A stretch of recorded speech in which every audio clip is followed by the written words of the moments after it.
Monday to Thursdays on GB News, Britain's news channel. Now then, Lee Anderson here. Join me on GB News on my show, The Real World, every Friday at 7 p.m. I'm not eating bloody cat. Are you Delicious. mental? Open your mouth. OK. Here comes a train. Reminds me of the scene in Singing in the Rain. Adam, is that a good one? Whoa! Join me at 7 on GB News, Britain's news channel. Nightmare commute. Kick it up a gear with me, Patrick Christie's, at Drive Time, 3 till 6 p.m, Monday to Friday on GB News Radio. You can listen online and on DAB+, on the smart speaker app and on the GB News app. And if you've got an Alexa, all you have to say is, Alexa, play GB News. We're also on TuneIn and the Radio Player apps. From the school run to rush hour, get revved up with me, Patrick Christie's, on GB News and GB News Radio. People in Britain, they love free speech, but they also love fair play. I don't care if I'm speaking somebody from a trade union, from the Labour Party, somebody from the SNP. And I think the viewers like to see that actually we can challenge one another, but in a positive way. We think we ask the questions that people want to ask, and often we ask the questions that we wanted to ask in Parliament but never got the chance to ask. So join us every Saturday, 10 a.m. till noon on GB News, Britain's news channel.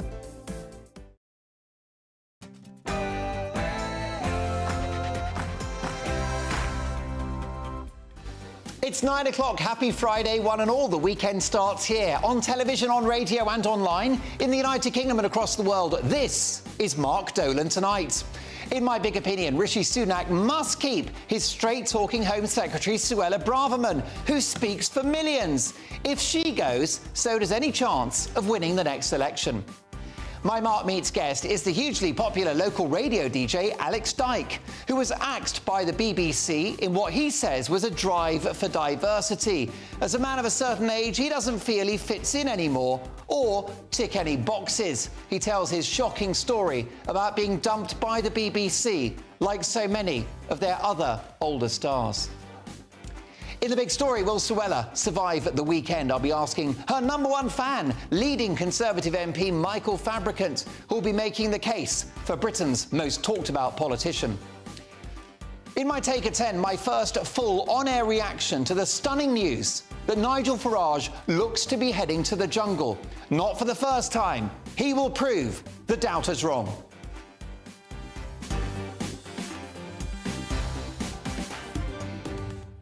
So 2 hours of big opinion, big debate and big entertainment along the way. Lots to get through. In my big opinion next, I'm making the case for Suella Braverman. I'll explain why after the news headlines and my Friday buddy, Ray Addison.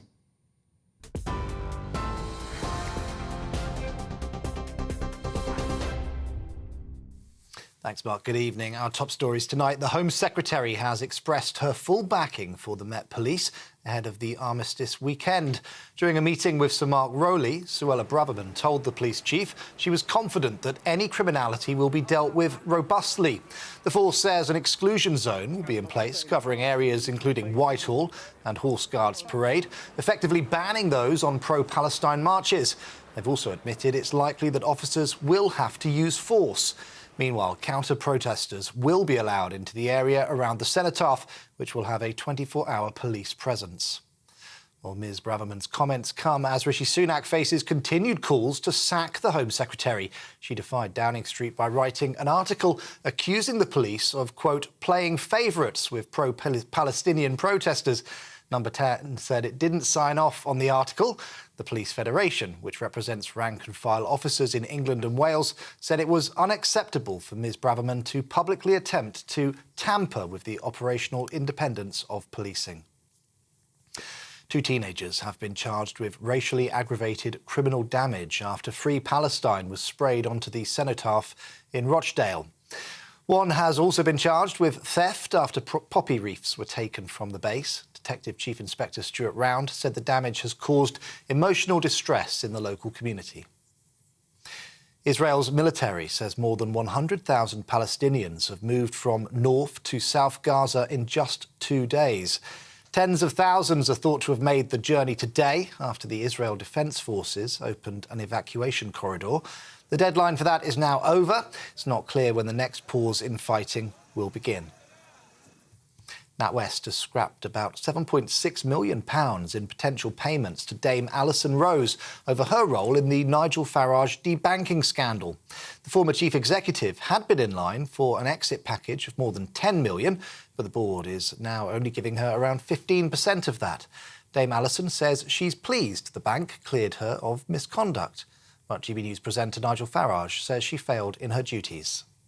She broke every rule in the Financial Conduct Authority rulebook. She breached my confidentiality. She told a complete lie about my financial situation, much to the amusement of my enemies.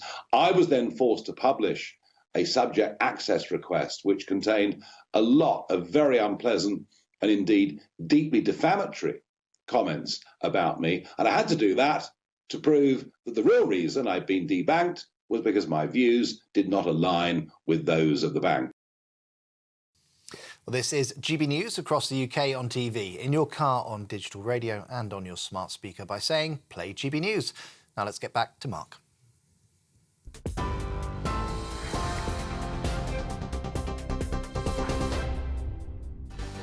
My thanks to Ray Addison, who returns in an hour's time. Welcome to Mark Dolan tonight. The weekend starts here. I hope you're going to have a well-deserved break. If you're still working, then I salute you for your contribution to the economy. Lots to get through in the next couple of hours. In my big opinion, Rishi Sunak must keep his straight-talking Home Secretary, Suella Braverman, who speaks for millions of people. If she goes, so does any chance of winning the next election.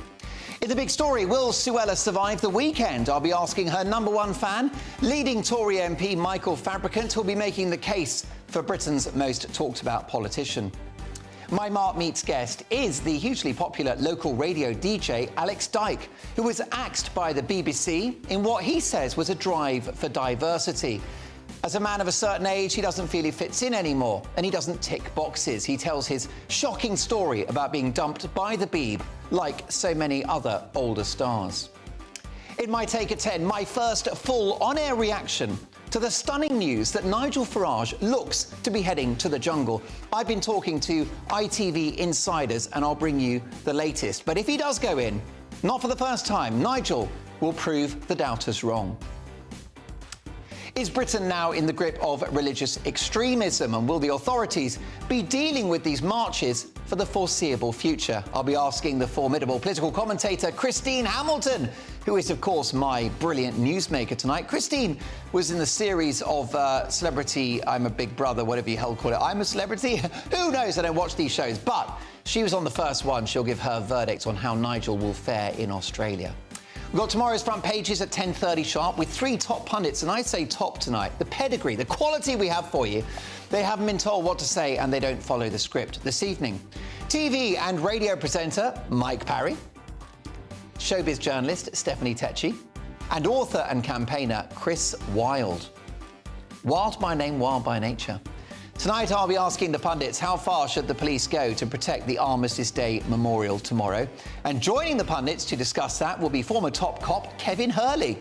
Plus, the most important part of the show. What is the most important part of the show? Well, it's this. It's my laptop containing your emails, mark@gbnews.com. And this show has a golden rule, a very strict golden rule, especially on a Friday night. We don't do boring. Not on my watch. I just won't have it. So, a big 2 hours to come. Nigel Farage at 10, but we start with my big opinion.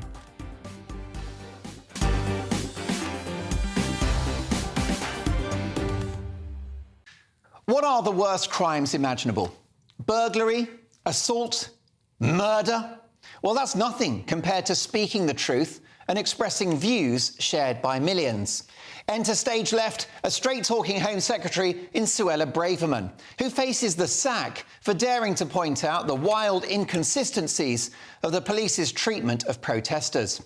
In a Times newspaper article not approved by Number 10, which means it's worth reading, she draws a comparison between how cops handled people who went onto the streets during the pandemic to object to lockdowns and the treatment of people out marching for Black Lives Matter, a now discredited and corrupt organisation underpinned by a hellish dystopian Marxist ideology. Lockdown protesters, to whom history has been rather kind, let's be honest, well, they were grabbed, manhandled, seized and bundled into the back of police vans. Meanwhile, police rolled out the red carpet for BLM protesters, even taking the knee in what was to become the shape of things to come: partisan policing. Police danced along with Extinction Rebellion and wore the rainbow flag as they brought London streets to a standstill, whilst women out protesting over the murder of Sarah Everard were treated like terrorists. If only cops had done the same over the last 4 weekends, with demonstrators in the capital and elsewhere calling for actual terror acts. Now, I love our police. I think they're the best in the world, and they have a very hard job. Plus, I don't think they get paid enough, and they've now got to be social workers, medics, counsellors, you name it. But whilst the likes of the Met Police were declared institutionally racist in 1999, British policing is now institutionally woke, as proven by their handling of the pro-Palestinian marches, some of which are now provably linked to Hamas. Cops have stood idly by as protesters have called for the elimination of Israel and the effective extermination of Jews. British policing has a cultural problem. It picks and chooses its causes and seems to side with the progressive agenda, with a woman apprehended for praying outside an abortion clinic and a SWAT team of cops turning up at the house of a young autistic child who said a female police officer looked like her lesbian auntie. So you can call for a holy war on the streets of London, or an intifada, which means suicide bombs on buses and in restaurants, but call someone a lesbian and you're going down, so to speak. Suella Braverman has done us all a favour and sparked a debate about what the police's seeming appeasement of religious extremism actually means. We've seen it before. They completely failed in their duty to protect the Batley school teacher who showed pupils an image of the Prophet Muhammad as an educational tool in a media studies class. Police bowed to the mob, and this poor man is still on the run, with his family also on the run, no job and afraid for his life. That is a failure of policing. We had the spectacle of a Wakefield child holed up in a bizarre kangaroo court of angry clerics following the alleged defacing of a Quran in the classroom. Numpty cops just sat there nodding their heads and mumbling about cultural sensitivities or something. I do have one criticism of Suella Braverman. She seems keener on a headline than action. I've yet to see tangible results to back up her strong rhetoric, whether it's clamping down on woke policing or stopping the boats. But in a world of uninspiring politicians who have most of Sherwood Forest up their arse from sitting on the fence, it's refreshing to hear a public figure say what people are thinking. Because if we can't be honest about the challenges our country faces, we will never fix them. If Suella Braverman is sacked, all you're really doing is killing the messenger. But I shouldn't worry. If she goes, the Tories are guaranteed to lose the next election, and she'll be their leader in a year's time.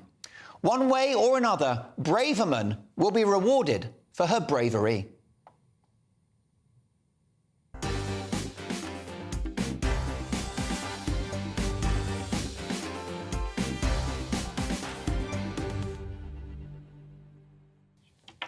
Your reaction, Mark, at gbnews.com. I'll get to your email shortly, but let's hear from my top pundits this evening. Ringside for the political event of the weekend, Mark Dolan tonight on a Friday. We have TV and radio legend Mike Parry, the brilliant showbiz journalist Stephanie Tecci, and author and campaigner Chris Wilde. Let me start with you, Porky.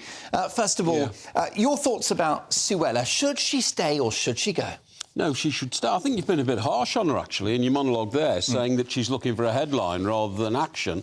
You know how long it takes in this country to get any action in any political circle. But at least she's saying the right things. At least she's opening up the debate. At least she's giving people now a platform to which they can attach themselves. And it's a platform that's needed greatly. So Mark Rowley has been pathetic in all this. Met Police Chief? Met Police Chief saying, well, you know, I haven't got the powers, but he could have asked the Home Secretary to have banned it.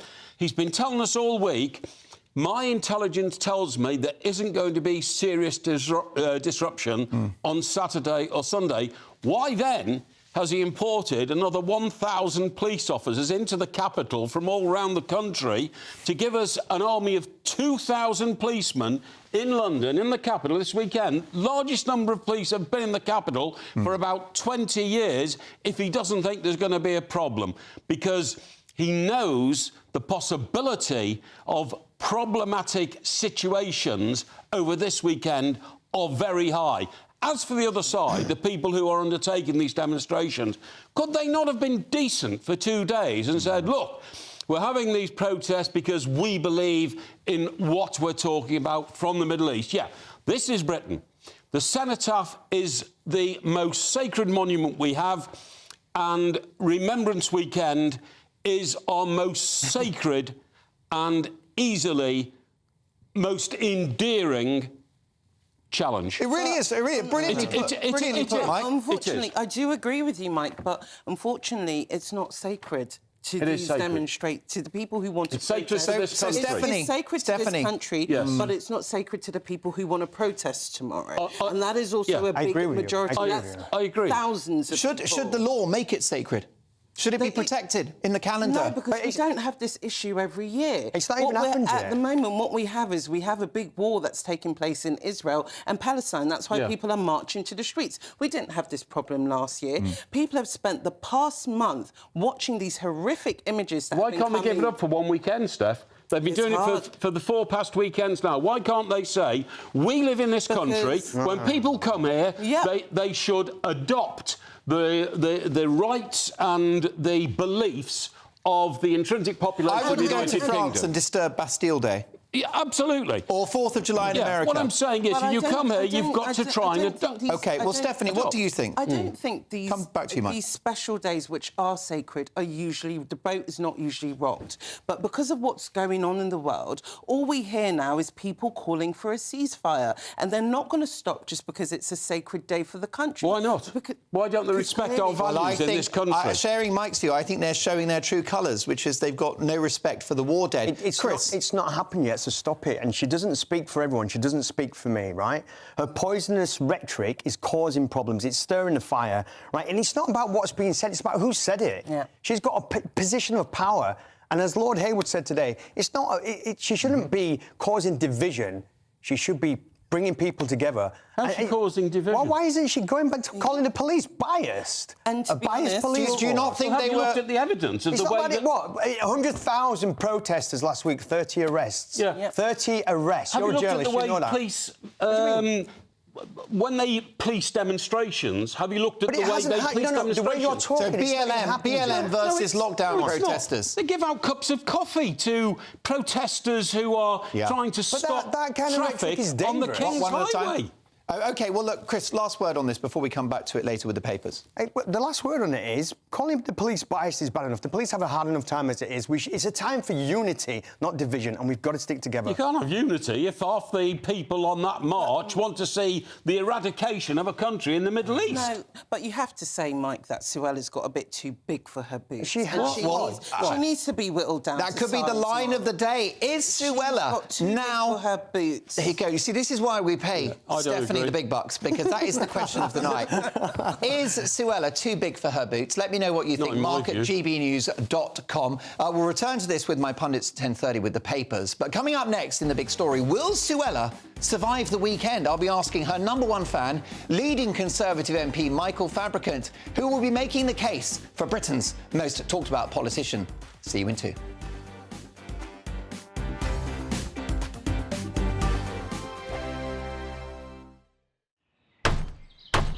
Who is it? We're here for the show. More energy this time! Welcome to the Dinosaur Hour. I was married to a therapist. And you survived? I thought we were getting Hugh Laurie, second best. Bellissima. You interviewed Saddam Hussein. What's that like? I was terrified. I'm playing strip poker with these three. Oh! No, thank you. My CDs need to be put in alphabetical order. Are you going to be problematic again? The Dinosaur Hour. Sundays at 9 on GB News. What you get for breakfast is something that, if we do our jobs right, you will wake up to news that you didn't know the night before. It's a conversation. It's not just me and Eamon. We want to get to know you, and we want you to get to know us. From 6, it's Breakfast with Eamon and Isabel. Monday to Thursdays on GB News. Britain's news channel. People in Britain, they love free speech, but they also love fair play. I don't care if I'm speaking somebody from a trade union, from the Labour Party, somebody from the SNP. And I think the viewers like to see that actually we can challenge one another, but in a positive way. We think we ask the questions that people want to ask, and often we ask the questions that we wanted to ask in Parliament but never got the chance to ask. So join us every Saturday, 10 a.m. till noon on GB News, Britain's news channel. Nightmare commute. Kick it up a gear with me, Patrick Christie's, at drive time, 3 till 6 p.m, Monday to Friday on GB News Radio. You can listen online and on DAB+, on the smart speaker app and on the GB News app. And if you've got an Alexa, all you have to say is, Alexa, play GB News. We're also on TuneIn and the Radio Player apps. From the school run to rush hour, get revved up with me, Patrick Christie's, on GB News and GB News Radio. Tired of the usual focus-tested, pre-prepared Westminster runaround? Well, so am I. So you want higher taxes? Is your department to blame for this? Are you rethinking this policy? Every Sunday at 9:30, I'll be sitting down with those in power to get the truth about the issues affecting you. Let's be honest, we've known about the cost pressures of this project for years, not months. That's the Camilla Tominey Show, a politics show with personality. On GB News, the People's Channel, Britain's news channel. Join us every night on GB News at 11 p.m. for Headliners, which is 3 top comedians going through the next day's news stories, which is exactly what you need, because when the establishment has gone crazy, you need some craziness to make sense of it. Headliners. You don't have to bother reading the newspaper. We've got it covered for you. Every night at 11 p.m. and repeated every morning at 5 a.m. We won't send you to sleep like some of the other paper review shows out there. So join us 11 p.m. every night on GB News. The People's Channel, Britain's news channel. Well, a big reaction to my big opinion. I've got to say, one day I'm going to do a show which is comprised only of your brilliant emails, mark@gbnews.com. Where to start? Mark, I loved your big opinion, says Margaret. I agree we must have our day of reflection without any disruption from those demonstrations. No question of ifs or buts. Our country, our laws. What an old-fashioned idea. How about this from John? Suella Braverman is a breath of fresh air. I wish she was PM. Yvonne says she's not too big for her boots. She's right in what she's saying, and a few more politicians should back her. We're about to speak to a Tory MP who is going to back Suella Braverman. Leave Suella alone, says Stephen. She's not too big for her boots. She speaks sense and speaks for many other people that I know, says Stephen. OK, however, Susie thinks that she is too big for her boots. The show is all about opinions. Get yours over to me, mark@gbnews.com. By the way, Nigel Farage going into the jungle. I've been speaking to ITV insiders. I'll bring you the latest at 10 in my take at 10. But it's time now for the big story, and Suella Braverman is under increasing pressure following her critical comments about the police's handling of pro-Palestinian marches. This is a political headache for the Prime Minister Rishi Sunak, who must now decide whether to sack or back his Home Secretary. Let's get the views of leading Conservative backbencher, the MP for Lichfield, Michael Fabricant. Michael, lovely to have you on the show. Thanks for giving up a chunk of your Friday evening. Is your friend, the Home Secretary, trying to get fired? I don't think she is. What she is trying to do is say what she really believes in. And, you know, that might be an odd thing for a politician to do, but I think it's rather refreshing. And what is she being criticised for? I was actually looking again at the article, which has been so controversial. And she says in it, let's just find it. During COVID, she says, why was it that lockdown objectors were given no quarter by public order police, yet Black Lives Matter demonstrations were enabled, allowing to break rules, and even greeted with officers taking the knee? Right-wing and nationalist protesters who engage in aggression are rightly met with a stern response, yet pro-Palestinian mobs displaying almost identical behaviour are largely ignored, even when they're clearly breaking the law. I don't think that's so unreasonable, you know. I completely agree. I don't see the controversy. I don't think it's divisive. There's this idea that she's inflaming tensions. I think the people on the streets of London, Manchester and Glasgow calling for a holy war are the ones inflaming tensions. However, Michael, do you think that the Home Secretary, Suella Braverman, sometimes goes too far, calling illegal immigration an invasion, for example? Well, in a way, it is an invasion. I just don't know why we're being so mamby-pamby in politics. Why can't we speak it as it is? You know, we mustn't be racist. We shouldn't be racist. That's wrong. Sure. We shouldn't be divisive. That's wrong. But actually speaking your mind and saying that illegal migration into this country, whether it be boats or other means, is in a way an invasion. Is that so unreasonable either? I just think calling a spade, just occasionally, is no bad thing. Does this story and the pearl clutching around the Home Secretary's remarks demonstrate just how disconnected the media and political elite are from ordinary people, the people that watch and listen to my show? Well, I think that is indeed a problem. Look, I get involved with used to run our by-elections, and I certainly help out in our by-elections, and I see canvass returns. And what I don't see is Conservatives switching to Labour, which I know is a big worry for Keir Starmer. But what I do see is Labour voters getting out and voting, but Conservative voters staying at home. And they're staying at home because I don't think there is a message which is clear from the present Conservative government. And yet the one moment you have a clear message from our Home Secretary, we find that there's all this controversy. One or two colleagues of mine have called for her resignation, but I note they're the one or two colleagues who don't intend to stand at the next general election. And sometimes I think, you know, it's better to keep your mouth shut. If she A were lot of people might say, I never do. No, and thank God you don't. We never want you to be censored, Michael. If she were to be fired, what do you think the implications might be for the Conservatives at the next election? Well, I think people will say, you know, what do the Conservative Party stand for nowadays? And when you get someone who actually talks about what they stand for, and then that person is fired, though let's be clear, Rishi Sunak has made it very clear. You nearly called him Keir Starmer. I know. Freudian slip. Because it's too late at night. I'm normally in bed at this time, Mark. It's what? It's 9:25. It's way past my bedtime. That's right. You should be having your nightcap. But yeah, Rishi Sunak, go on. But Rishi Sunak has made it very clear, both yesterday and today, that she has his full confidence. But sometimes when Prime Ministers say that, it's a kiss of death.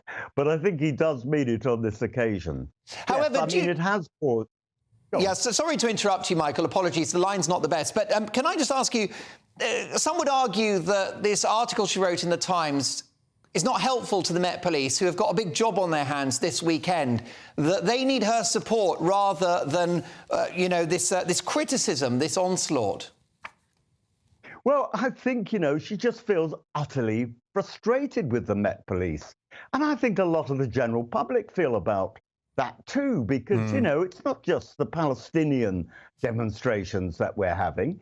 You know, it wasn't that long ago that you had Stop Oil. In fact, it was only earlier this week. You had Stop Oil actually closing off roads and policemen standing around not knowing quite what to do. It's actually the rank and file police officers, the constables, sergeants, and maybe inspectors, whom I feel sorry for. I don't think there is a very, very clear instruction at all coming from the commissioner about what to do. If you look at what goes on in France and Germany and the United States, the very, very robust action they've taken against Don't Stop Oil, or Stop Oil rather, demonstrators, and particularly the Palestinian demonstrators who have been terrifying Jewish populations in the UK and elsewhere.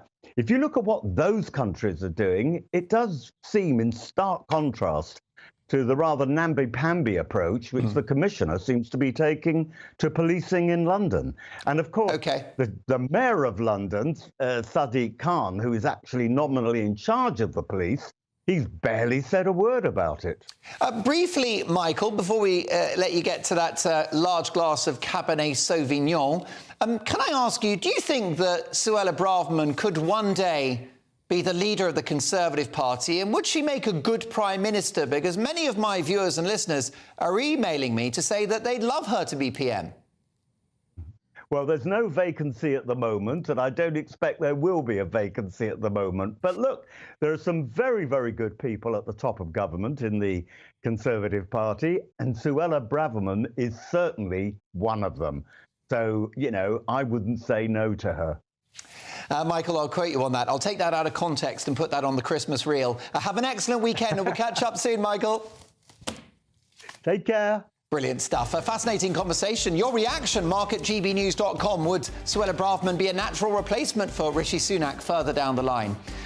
Coming up next with tonight's top pundits, I'll be asking how far should the police go to protect the Armistice Day Memorial tomorrow? And joining the pundits to discuss that will be former top cop Kevin Hurley. Plus, in an exclusive Mark Dolan Tonight's People poll, we've been asking, should Rishi Sunak back or sack Suella Braverman? The results are in. I shall reveal all next. I'm Andrew Doyle. Join me at 7 o'clock every Sunday night for Free Speech Nation, the show where I tackle the week's biggest stories in politics and current affairs with the help of my two comedian panellists and a variety of special guests. Free Speech Nation, Sunday nights from 7 on GB News, the People's Channel, Britain's news channel. In a world of dull and predictable radio and TV shows. Oh, hi. On Mark Dolan Tonight, we've got big guests. We drill into the big stories of the day.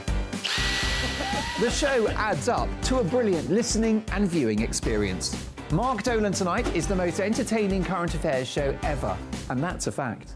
Join me, Mark Dolan, Fridays and Saturdays from 9, Sundays from 10.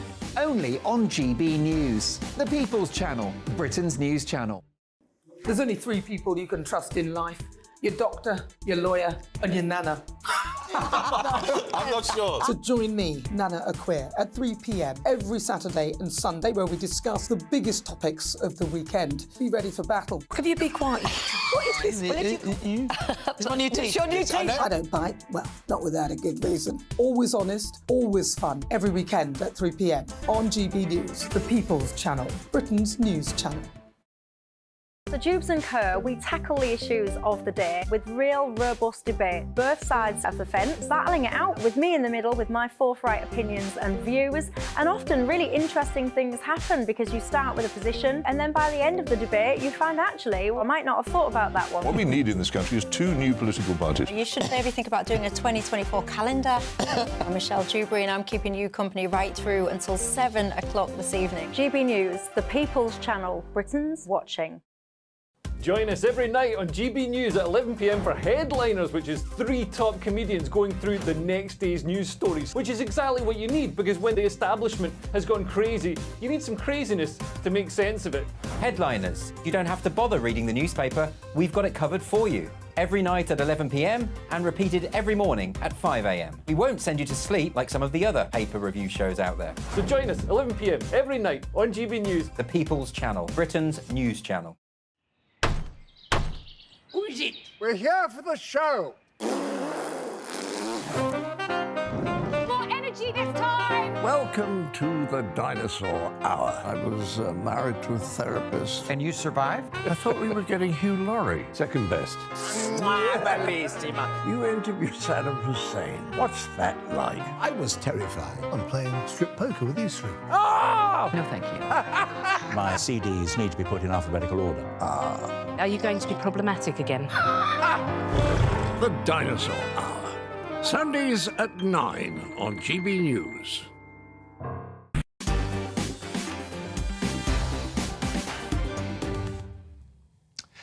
Now, today we conducted an exclusive Mark Dolan Tonight People's poll. We've been asking, should Rishi Sunak back or sack Suella Braverman?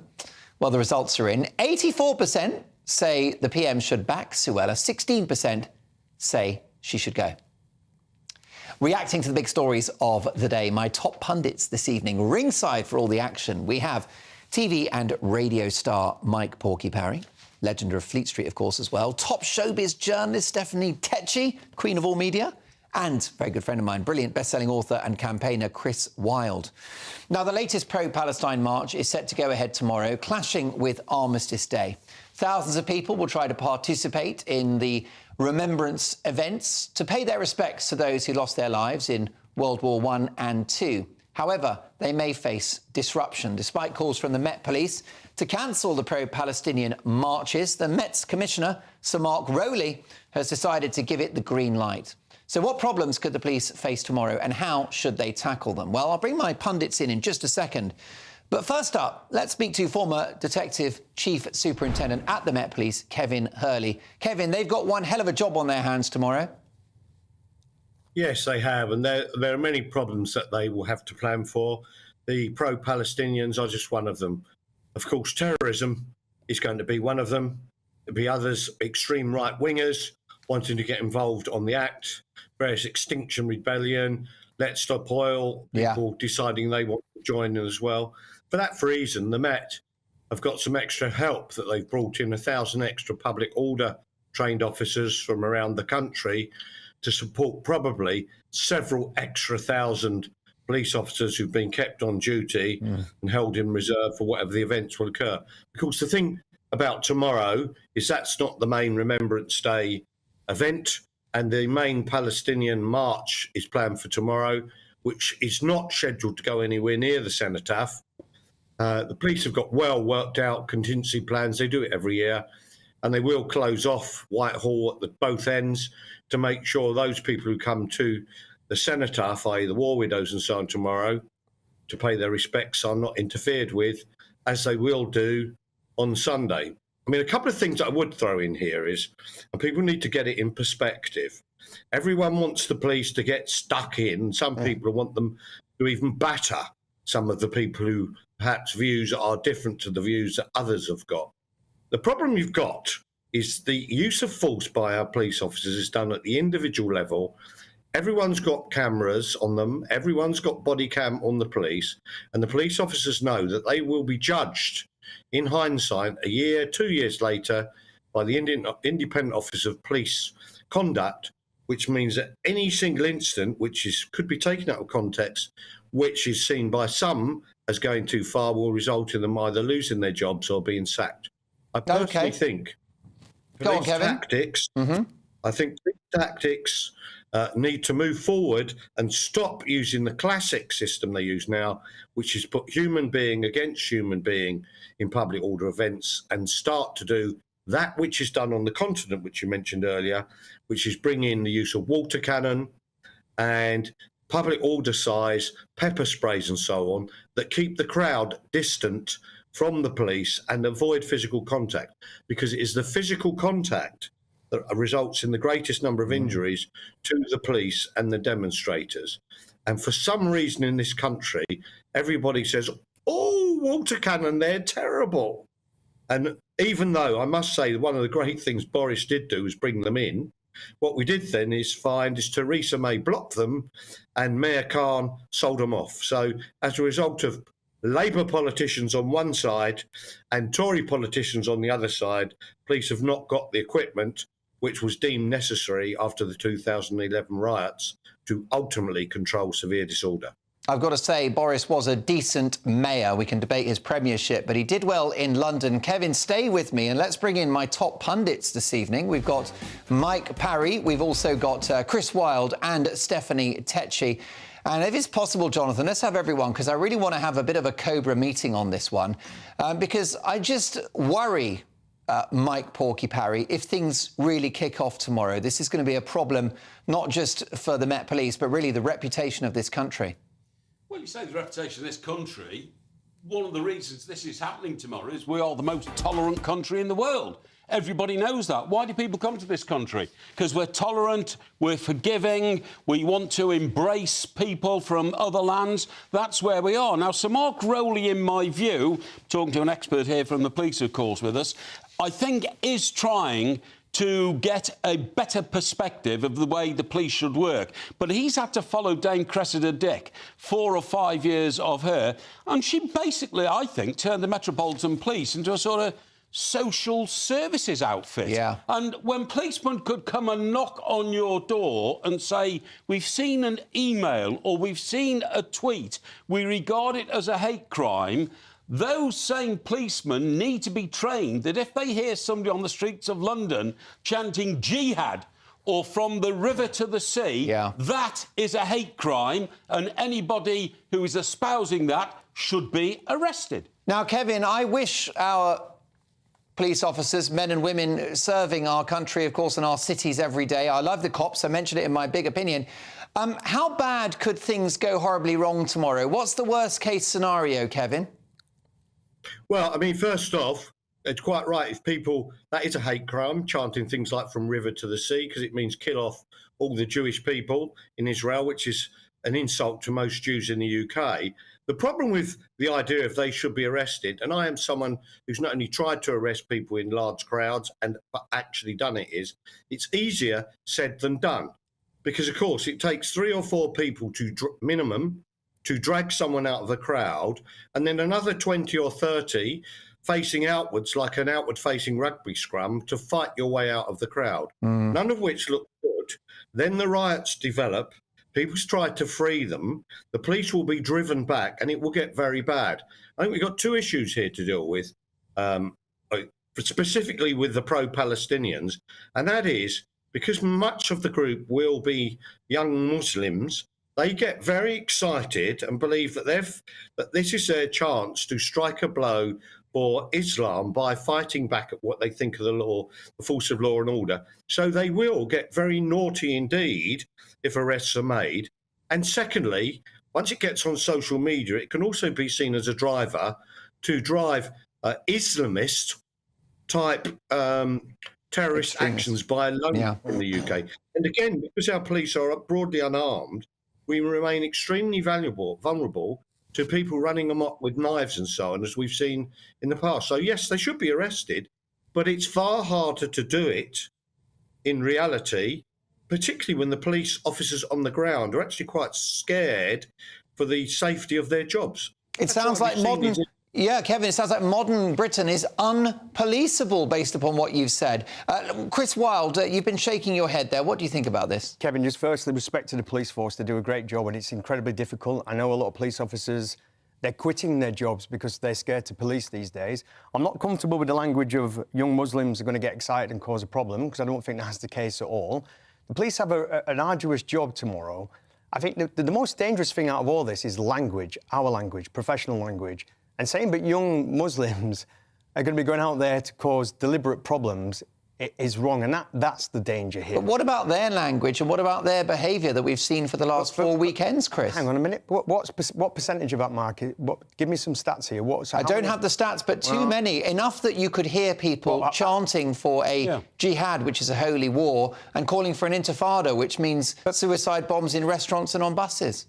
But that's a small minority, Mark. Rebellious. It doesn't matter if it's one. It's one person using that march to voice those sort of opinions. That's got to be jumped upon. Let me finish. Stop. Let me finish. Go for it, Chris. Let me finish.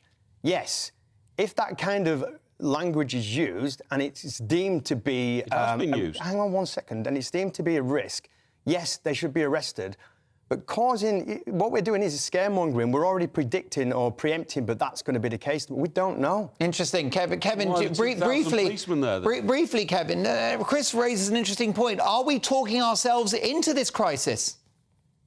Well, first off, I didn't say young Muslims are going out tomorrow to create trouble.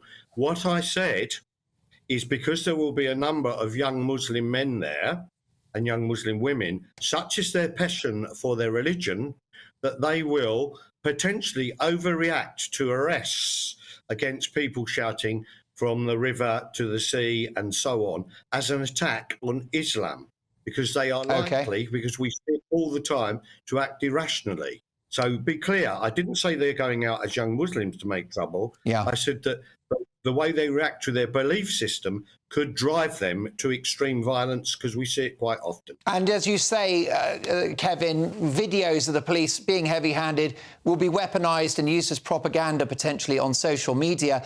Stephanie, last word goes to you. How would you like to see this weekend policed? You know, I think areas around the cenotaph, I believe that they will be respected, and I don't Well, we believe, hope. and I don't believe any trouble will come near there. I'm more worried about the pro-Palestine protests because I feel, based off Suella's comments, I do predict there will be a riot. I feel like she has, you know, poured petrol on the fire, and now we have to worry about the extreme right now feeling bolstered Talking up, sense, feeling that the Metropolitan Police are against them. Now you have pro-Palestine people who've been depicted as they're violent. So Thank you. if you're going to strike them with that kind of, taint them with that brush, why won't they rise to the bait? Kevin, always a privilege to have you on the programme. Catch up soon, sir.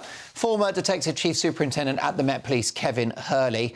Listen, coming up at 10, looking forward to this. You won't want to miss it. My first full on-air reaction to the stunning news that Nigel Farage looks to be heading to the jungle. Well, I'll give you more intel because I've been speaking to ITV insiders and I can tell you what's happening.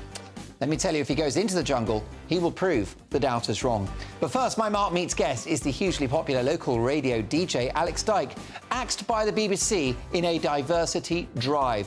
He'll talk about the way he's been treated by our national state broadcaster. And it's a shocker. He's next.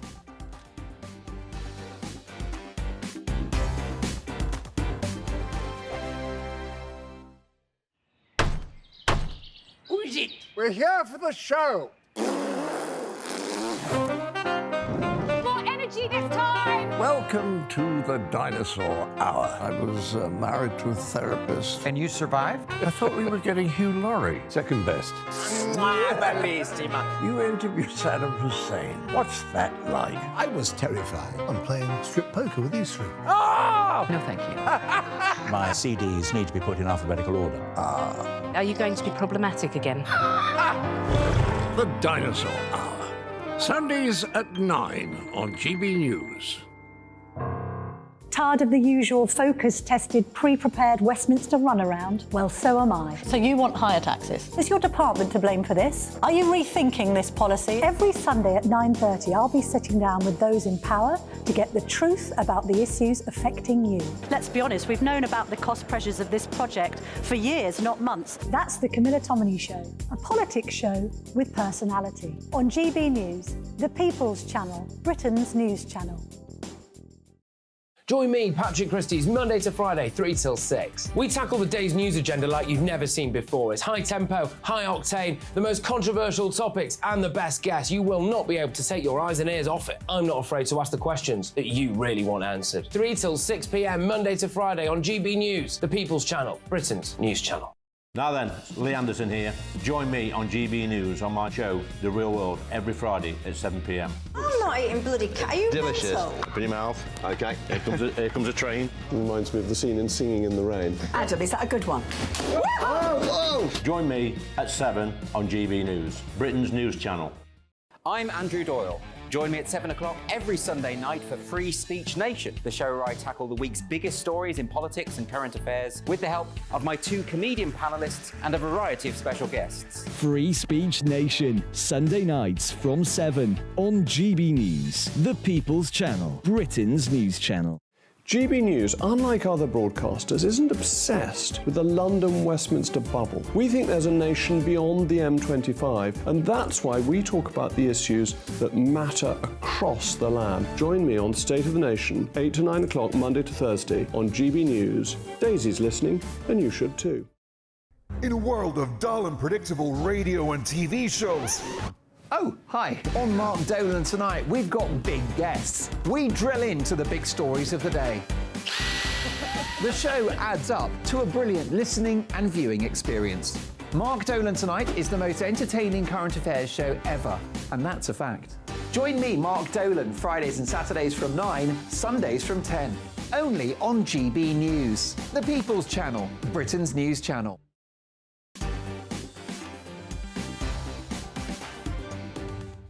Coming up in my take at 10, my first full on-air reaction to the stunning news that Nigel Farage looks to be heading to the jungle. I've spoken to ITV insiders today, and I've got the inside track, so do tune in at 10 for that. But first, it's time for this.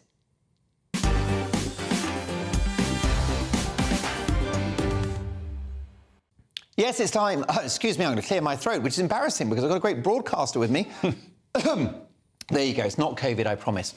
It is time now for Mark Meets and a huge star of BBC Radio, Alex Dyke, who, in spite of his many years of service at local radio stations like BBC Radio Solent, where he amassed a large and loyal audience, he believes he was axed by the national state broadcaster because of their diversity drive, as well as cuts to the local radio budget. He feels that as a man of a certain age, he doesn't fit anymore and doesn't tick any boxes. Well, I'm delighted to say that commercial radio, they know when they got a star on their hands, and he's soon going to be back on the airwaves at Wave 105 FM, which is a great station. Plus, he's busy working with broadcasting legend Fred Dinage on a new theatre show about the terrifying gangster double act, The Craze. But were The Craze as ruthless as the BBC? I'm delighted to say that Alex Dyke joins me now. Alex, great to have you in the studio. Thank you, Mark. It's great to be here. Listen, I lost my voice there. You should have done the intro, because you've been in broadcasting how long now? Oh, since 1983. That's a good CV. That's a good innings you've had. You were at Radio Solent for many years. Tell me about the loyal audience you built up. The audience at local radio are great. They invest in what you're saying and what you're playing, and you invest in them and the area that you both live in.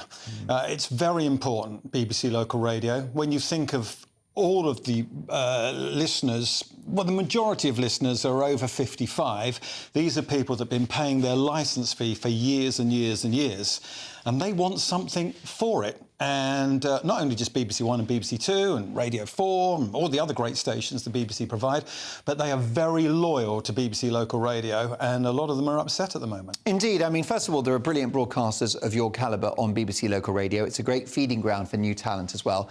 But why else is local radio important? What does it give listeners? Company. Particularly for people who are on their own. And when I say people are on their own, people who are lonely, and that doesn't just mean older people, but late night listening has been so important to BBC Local Radio, and it's where they have some of their highest listeners. And that's where I ended my days at the BBC, doing a Friday, Saturday and Sunday late show. It's a tough gig, that, isn't it? Yeah, it is, but what you get back from that loyal audience is wonderful. And it's been tough. It's been tough to say goodbye. I love working at the BBC. I'm a big fan of the BBC, but I think they're getting some things wrong. Indeed. How did you find out you were for the chop? I found out on social media. So you weren't sat down with the boss, a nice lunch, Alex, thank you for your many years of service? No, I found out on social media. In fact, a listener messaged me on WhatsApp to say, I'm sorry that your show has been axed. That's how I found out. And what were your emotions when you saw that message? It was a mixture of being hacked off and thinking, well, I've had a good run. And you can't stay there forever. It's sometimes good to move over and let other people have a go. But, I mean, I wasn't ready to go. I'm 61. I think I'm a young 61. I've still got lots of life left in me. And I want to keep broadcasting. You know, Tony Blackburn's in his 80s. He's going great guns. Going great guns. And, of course, Ken Bruce also... He's, what, 73 or something? 73. A massive audience that he's taken from Radio 2 over to Greatest Hits Radio, I think it is.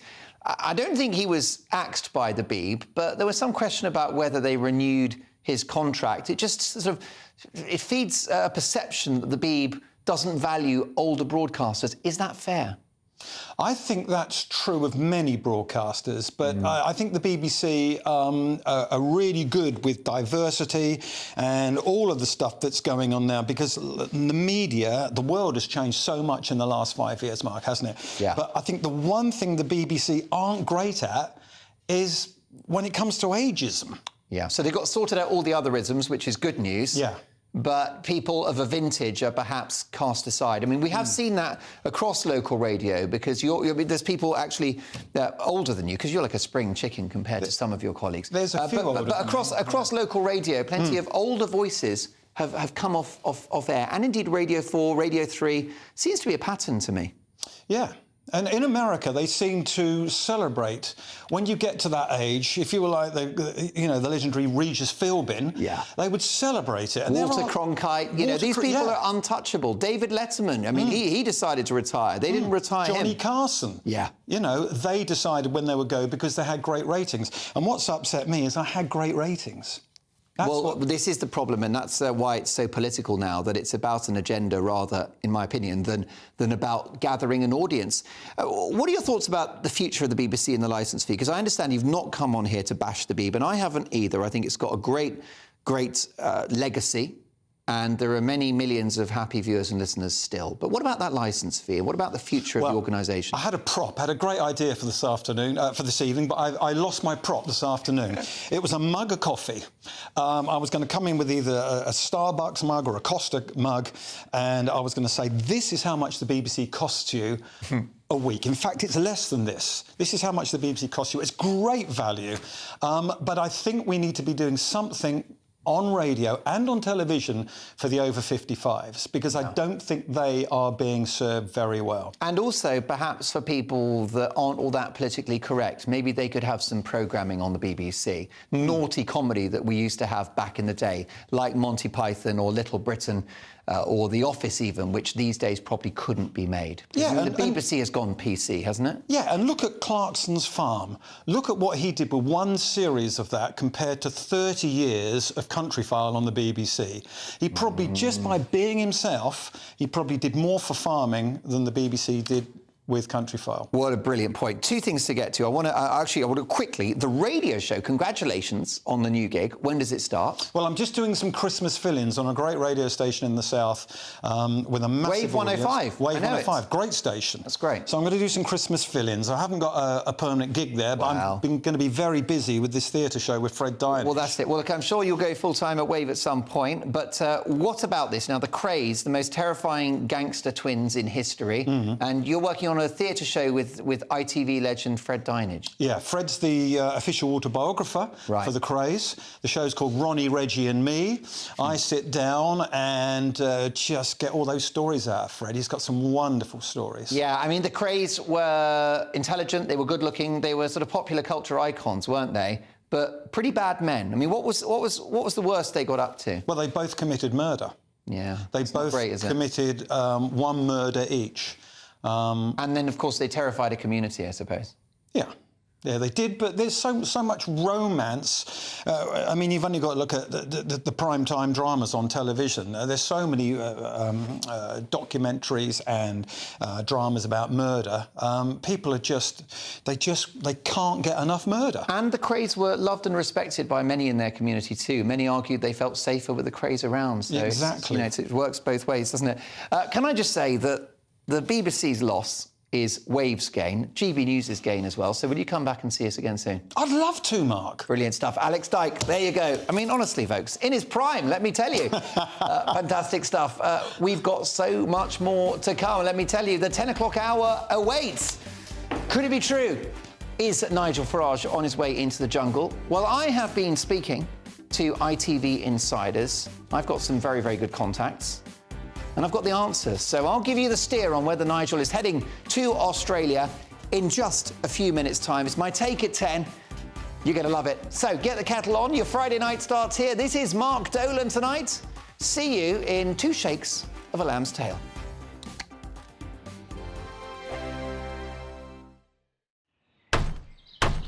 Who is it? We're here for the show.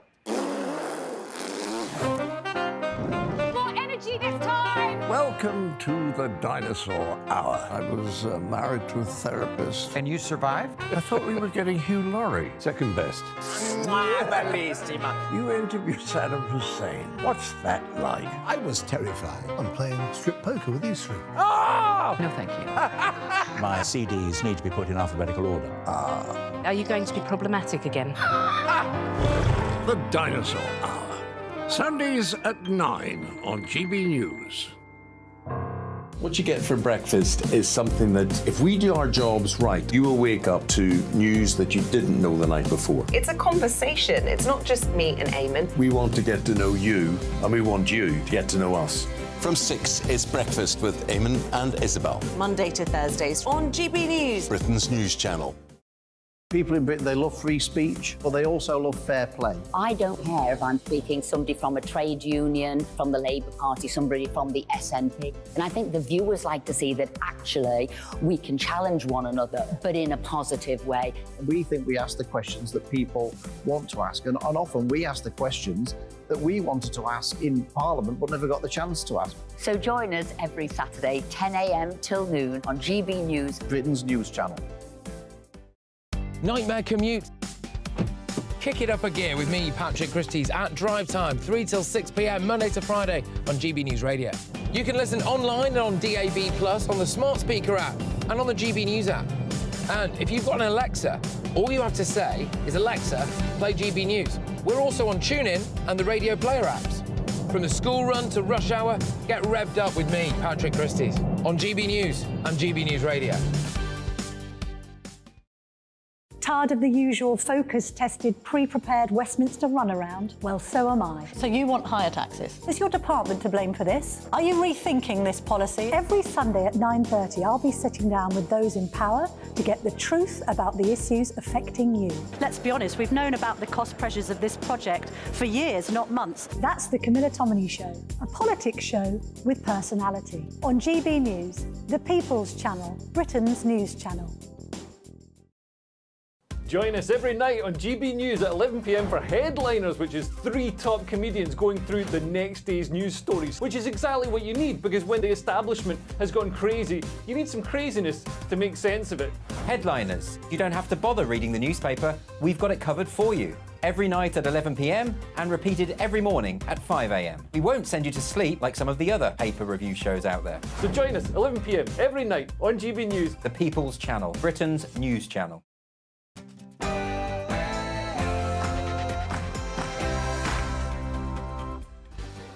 It's 10 o'clock. Happy Friday, one and all. The weekend starts here. Did you have a good week? Well, listen, time to relax now. Crack open a cold beer from the fridge, bottle of something, or maybe just a nice cup of Rosie Lee. On TV, on radio and online in the United Kingdom and across the world, this is Mark Dolan Tonight. In my Take at 10, my first full on-air reaction to the stunning news that Nigel Farage looks to be heading to the jungle. Not for the first time, he will prove the doubters wrong. I've been on the phone to colleagues at ITV. I'll give you the inside track. Is he going to Australia? Also, is Britain now in the grip of religious extremism, and will the authorities be dealing with these marches for the foreseeable future? I'll be asking the formidable political commentator Christine Hamilton, who's also been in the jungle. Plus, at tomorrow's newspaper front pages and live reaction from tonight's top pundits. So, a packed show, lots to get through. Nigel Farage in Australia, yes or no? I'll give you the answer in 2 minutes' time after the headlines with the very excellent Ray Addison.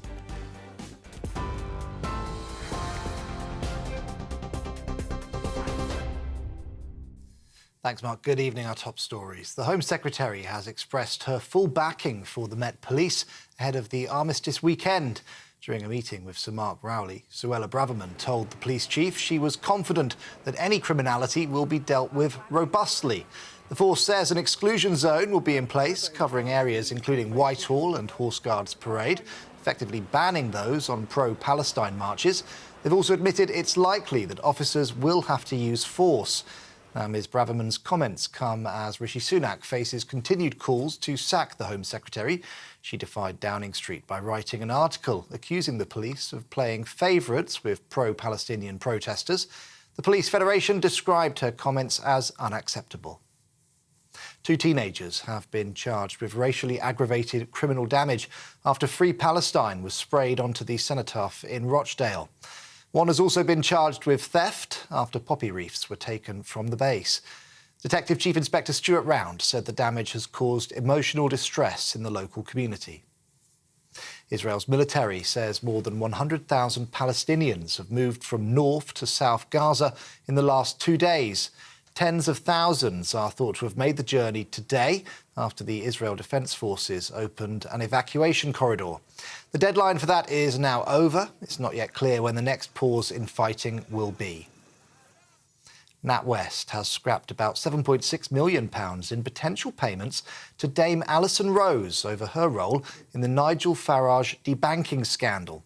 The former chief exec had been in line for an exit package of more than £10 million, but the board is now only giving her around 15% of that. Dame Alison says she's pleased the bank cleared her of misconduct. But the GB News presenter, Nigel Farage, says she failed in her duties. She broke every rule in the Financial Conduct Authority rulebook. She breached my confidentiality. She told a complete lie about my financial situation, much to the amusement of my enemies.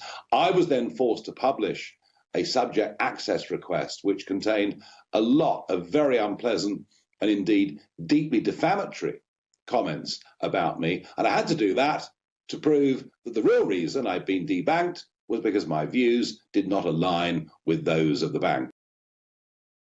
This is GB News across the UK on TV, in your car, on digital radio and on your smart speaker by saying, play GB News. Now let's get back to Mark.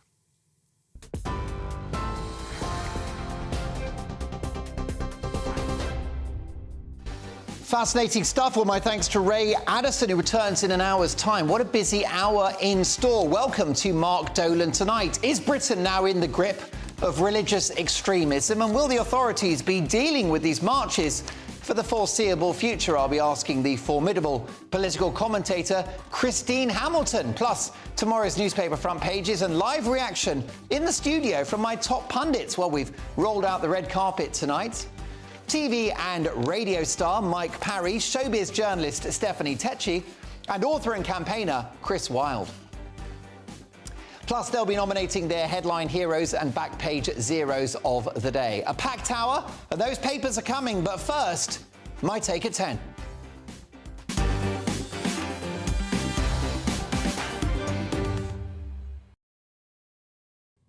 Nigel Farage looks to be going into the jungle. Now, of course, it's not officially confirmed yet, and I've had no contact with Nigel himself. But I've been in broadcasting for 2 decades, and let me just say that I've got some pals at ITV. Not Holly or Phil, but well-connected executives who have hinted very strongly to me that he's heading down under. Of course, he all but denied it to me earlier this week. Take a listen. Nigel, I was down at the Australian embassy earlier today. I didn't see you in that queue for a visa, did I? No, I don't think you did.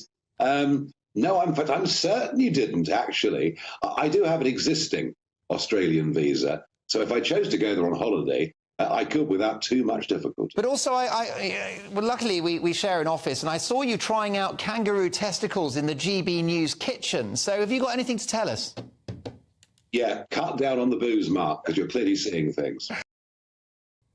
Well, listen, my sources at ITV are more solid than Tyson Fury's biceps. So it's my belief that Nigel is going to Australia. As a compelling but, yes, controversial figure, I've got no doubt that poor old Nigel will be doing those dreadful Bush Tucker trials every single night. Bitter Remainers will be voting online to put Nigel through hell. He'll be forced to lie down in a box full of rats and bugs. He'll be diving into filthy swamps to collect those all-important stars, and he'll be sleeping with snakes. A walk in the park, compared to 20-odd years in the European Parliament, dealing with the likes of slippery, Brexit-hating reptile Guy Verhofstadt. Swallowing kangaroo testicles and being bitten by rodents will be positively pleasurable compared to his time in Brussels. Now, there is a risk that if he says or does something outrageous, it could impact any future political ambitions he may have. And I'm aware that many are hoping that such ambitions exist and that, for example, he might step in and rescue the Tory party if they collapse at the next election. But I think Nigel's future as a credible politician is assured. What makes me so confident? Because the guy is authentic. He doesn't say things for clicks or for headlines or short-term political gain. He doesn't tick boxes. He does not sit on the fence. With Nigel, what you see is what you get. So if he's himself, it's only diva celebrities complaining about a lack of food that he has to worry about. I predict that this move, if it happens, will be a triumph for all involved. It will be a triumph for ITV. Their ratings will go through the roof. I'll be honest, I might just play cat videos whilst he's on the other side. It will be a triumph for Nigel's bank manager. Coots must be gutted that they've given up this reported £1.5 million windfall. Go woke, go broke, eh? It will be a triumph for GB News. as for up to 3 weeks, the spotlight will be on our biggest star. And most importantly, it will be a triumph for Nigel, because viewers will get to know the guy that I know, a gentleman, an extraordinarily warm, charming, funny, approachable human being. Love him or hate him, Nigel Farage is a copper-bottomed superstar, and he will smash it in the jungle. My sources tell me that he's been off the booze for the last few days. Not being able to have a pint of his favourite English real ale will be the greatest challenge. But whatever happens, he'll have my support and that of all of our amazing viewers and listeners here at GB News. As the most consequential politician of his generation, without ever once having stepped inside the House of Commons, this is a guy that likes to win. He made Brexit happen. He exposed the scandal of debanking and saw off NatWest's chief executive, Dame Alison Rose. He kept Jeremy Corbyn out of number 10, thank God, and handed victory to Boris Johnson on a plate after making a deal not to run his own MPs against the Tories in marginal seats. And you know what? I think Nigel is going to win again. The king of Brexit may be a few weeks away from being the king of the jungle.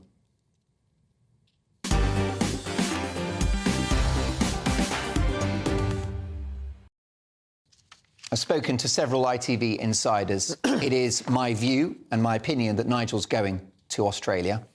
Take my word for it. But Nigel has not confirmed this yet. He's on record as saying that he's deliberating. But I have my sources. So what do you think? Would you like to watch Nigel? Will he win the thing? How do you feel about him leaving GB News for 3 weeks and joining ITV? Let me know. Mark at gbnews.com. Let's hear from my top pundits first of all. TV and radio legend Mike Porky Parry, showbiz journalist Stephanie Tecci, and author and campaigner Chris Wilde. Stephanie, I've got to talk to you because not only are you a top political commentator, you're the queen of showbiz as well. Yeah. I have it on good authority Nigel's going to Australia. I think he'll smash it. What do you think? Of course he will, but he will ruffle a few feathers at home and also on the camp. As we know with celebrities, Mark, most of them are pretty woke and most of them will be pretty set on their ideas about Nigel Farage. And he's going to have to try prove to them that he's a man that stands by his beliefs and his reasoning for why he feels the way he does on certain opinions. And some celebrities may be offended by that. But as I say, show business is all about business and no one's more decisive than politicians. So what's going to happen when he is on that camp, he's going to have to come across as a people's person and the Nigel that we all know and love. Well, listen, Chris, is there a danger that he will be the victim of the TV editors who can decide however you come across? They can cut out all the bits where you're charming and lovely and only have bits where you're losing your temper. Absolutely. I think every politician, what goes on to these reality TV shows, that seems to be the media's objective, isn't it? To kind of make them look worse than they actually are. I don't really know the guy, but I think it's happening at the right time. In times of gloom and doom, we need to laugh, don't we? I need something to laugh about. And I think he'll bring that, will Nigel? He'll bring some humour to it, dry. Listen, he's Marmite, and I'm not his biggest fan, but I think in that capacity, when he's in that jungle, you know, people show their real colours. So let's hope he can, and let's hope he, you know, the public like him. Michael, you've been a top broadcast media executive. You co-founded TalkSport. You were my boss for a period of time in the late 90s. Do you think that this is a good move on the part of Nigel and, more importantly, a good move on the part of ITV? Because if he does go in, it'll cost them a few quid. Well, it's a good move on the part of ITV because he's very popular and he's going to be dragging huge audiences, so they'll get their money's worth no matter what they pay him. What I think is going to be the most fascinating aspect of this, if he goes in, I don't think it's completely confirmed yet, is it? But I rely on your sources, Mark, to tell me it is. What I think will be the most fascinating aspect is, at the end of it, will he have written off his potential political career? He's already tried to get into the Commons about 7 times, I think, and not succeeded yet. So is he saying, I'm trying to read Nigel's mind now, right, I've given up with politics now, I've done the best I can, I didn't get into the Commons, I'll take a big bunce now from this TV show, and then I'm in clover when it comes to my finances? Or will he prove to be so successful, and will the better sides of his character and the discipline with which he controls his life and the views by which he leads his beliefs, will they come out so forcibly during this show, which is one of the biggest watch shows in television in this country? And will people then suddenly decide this is the man who should be leading the country? Mike, I think it will be the latter, actually, because last year we saw when they got Matt Hancock on, it was such a big furore about it, but it actually turned out to be quite redemptive for Matt Hancock. Yeah. He actually got more support than people actually But we knew he was at the end, Steph. We knew he was at the end of his political career, and that's why he did it. What I'm saying is, it's Nigel going to use this to actually relaunch his political career. There you go. What do you think? Should Nigel go into the jungle? If you had his ear, would you advise him yay or nay? Let me know your thoughts. Mark at gbnews.com. Listen, folks, lots more to get through. We've got the controversy that lies ahead this weekend. Is Britain now in the grip of religious extremism? And will the authorities be dealing with these marches for the foreseeable future? I'll be asking the formidable political commentator Christine Hamilton. Now, Christine was also in the first series of I'm a Celebrity, so she'll give her honest verdict on how Nigel will get on if, as it is my view and my understanding, that he's going to go into the jungle. Plus tomorrow's front pages with instant reaction from my excellent pundits. Christine Hamilton is next. Nigel, should he stay or should he go?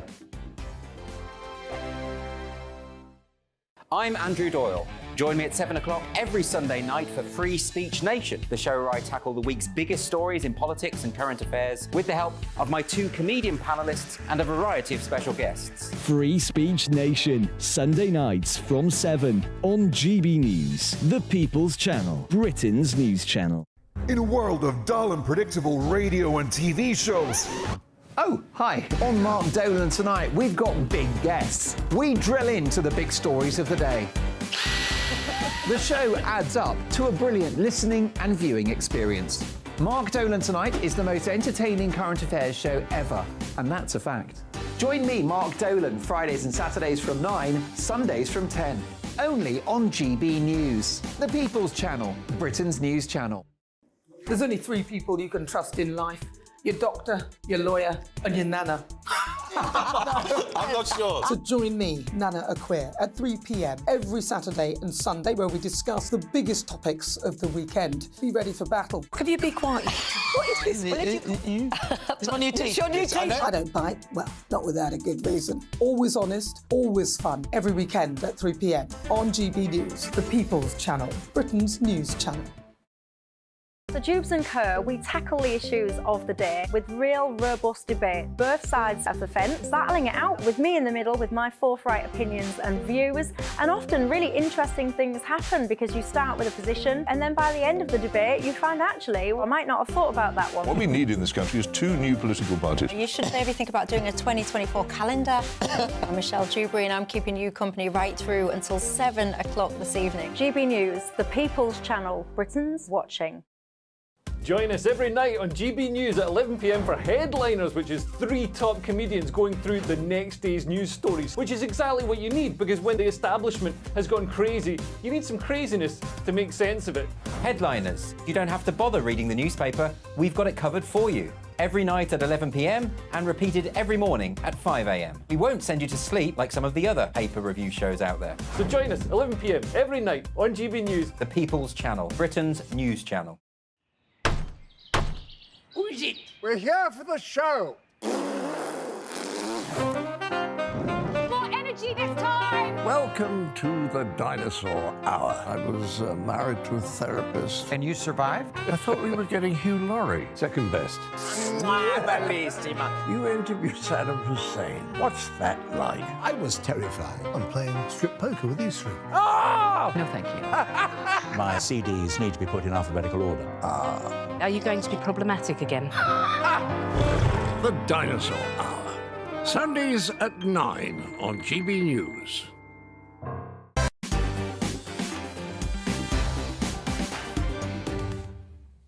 Should Nigel Farage go into the jungle? It's my understanding, having spoken to ITV insiders, that he will go to Australia and he'll be on ITV every night as of next weekend.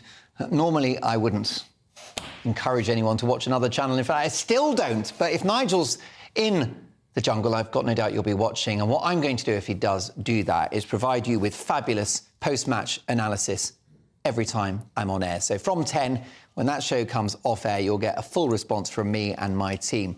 We will be on Nigel Cam every night.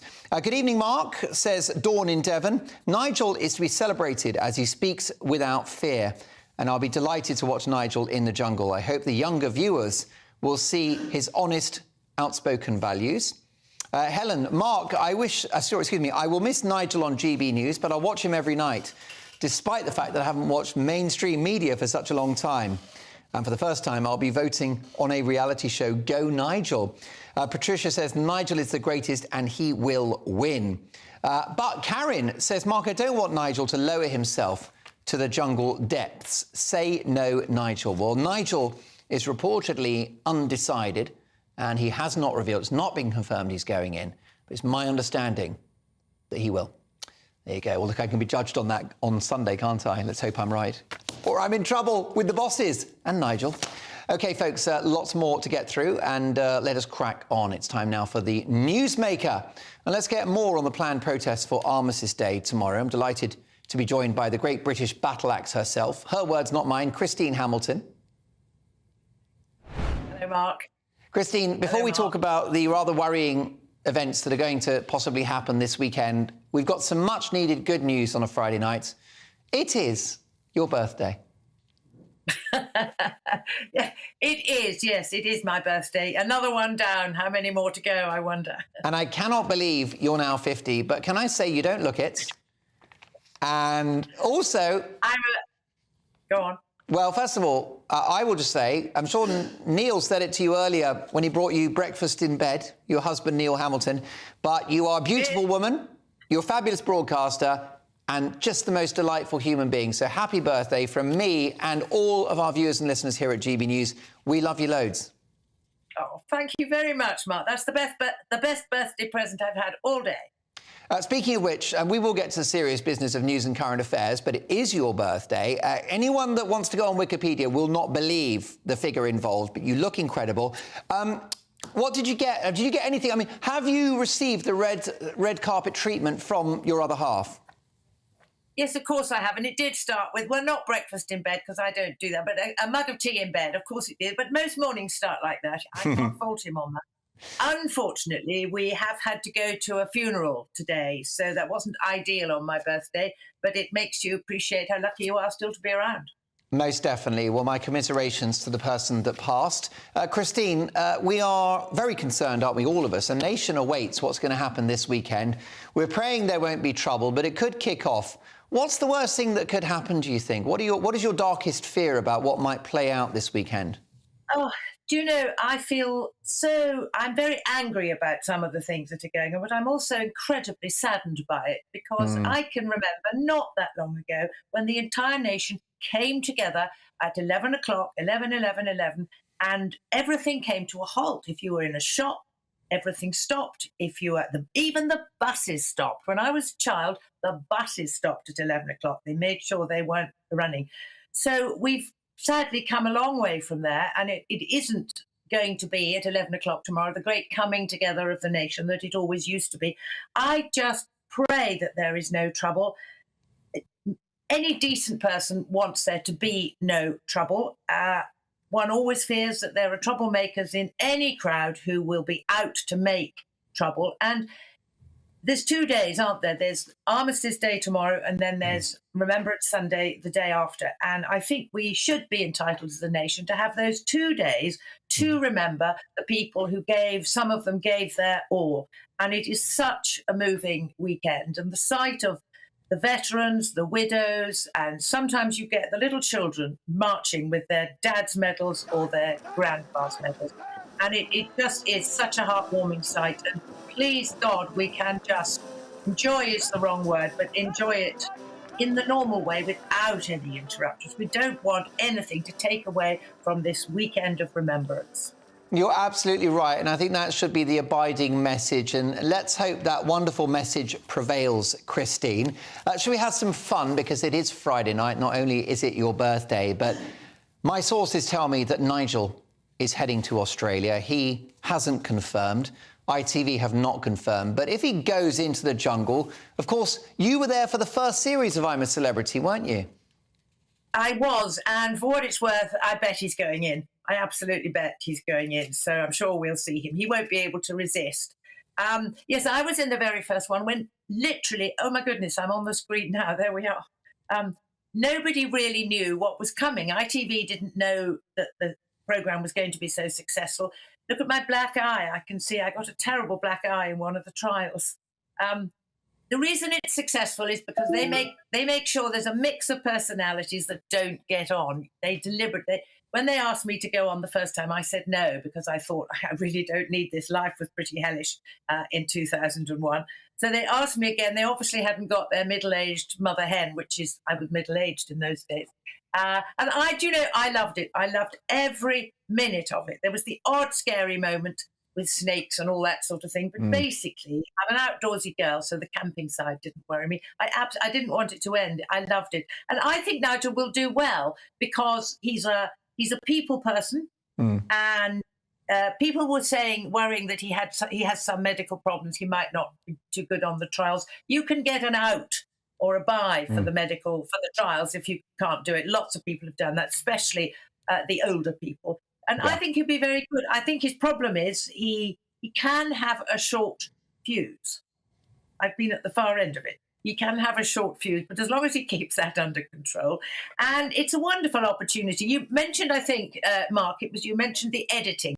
And that is the only thing I was worried about. I wasn't scared of snakes or everything, but it was the editing.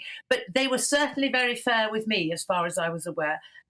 So I don't think I was edited badly. But I tell you, he's jolly well going to miss the old alcohol. I mean, that was one of the big problems for me. And if they do well, he might get the odd treat. They might send the odd bit, but not for a few days. So if you're an alcohol addict or a smoking or whatever, you're gonna miss your favourite treats. But I think he'll love it. A lot of people won't. Politicians, by the way, don't tend to do very well. If you look at the raft of politicians who've gone in, they're the first out. But Matt Hancock stayed in for a long time, and he certainly wasn't and isn't, what shall we say, flavour of the month. So I think he'll do well. Whether he'll win or not, it entirely depends how the cookie crumbles, who else is in there. You never know. But yes, you're right. I think you said earlier that we will all sit at home in the flabby comfort of our armchairs with our glass of wine and our whatever, voting for people to do trials. It's wonderful. There's something very sadistic about all of us. Oh, yes, let's throw them into that. But as long as he does those well, the viewers like people who do the trials well and who just go for it. They don't like wimps. So as long as he doesn't wimp out of that sort of thing, I think he'll do well. Whether he'll win or not remains to be seen. But I wish him luck, and I'm perfectly certain he's going in. I mean, honestly, he likes an audience. He likes an audience for his views. He likes to perform. Well, it's a great platform on which to perform, and I'm sure he won't be averse to collecting the cheque either. I would like to make it clear that 2 years ago, the amount paid was not quite so generous. No. That's right. You should have held out for a couple of years. Listen, Christine, have a great birthday night, and we can't wait to see you in the studio. I think you're back in with Nana tomorrow at 3, is that right? Oh, no, not tomorrow, Sunday. Sunday at 3 with Nana Akua. Mark, I couldn't wish for a better birthday present than to share a little bit with you and GB News viewers. Brilliant. Have a great night. Enjoy yourself. Hangover tomorrow and then back on air Sunday at 3 with Nana. Thanks, Christine. Brilliant stuff. Bye. Nigel in the background there, just getting the birthday cake ready with a couple of candles. Not many. He's not going to burn the house down. Please don't be so rude. OK, folks, my pundits are back in just 2 minutes' time with tomorrow's papers. Don't go anywhere.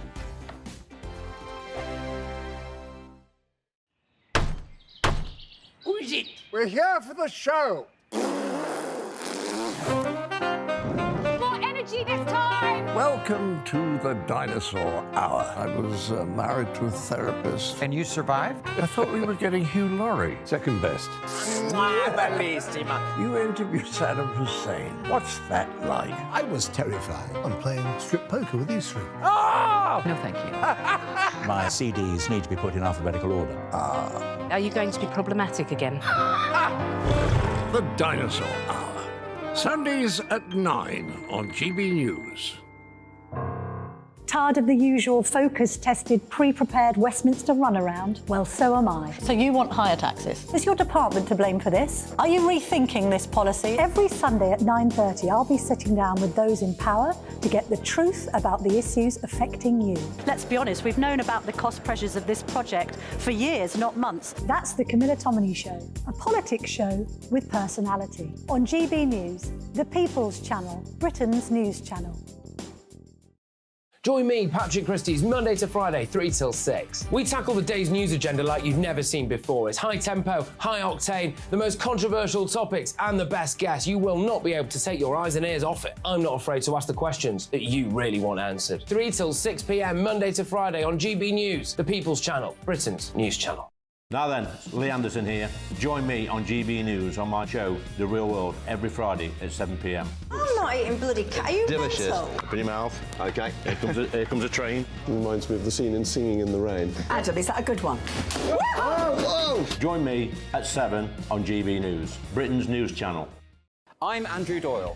Join me at 7 o'clock every Sunday night for Free Speech Nation, the show where I tackle the week's biggest stories in politics and current affairs with the help of my 2 comedian panellists and a variety of special guests. Free Speech Nation, Sunday nights from 7 on GB News, the People's Channel, Britain's news channel.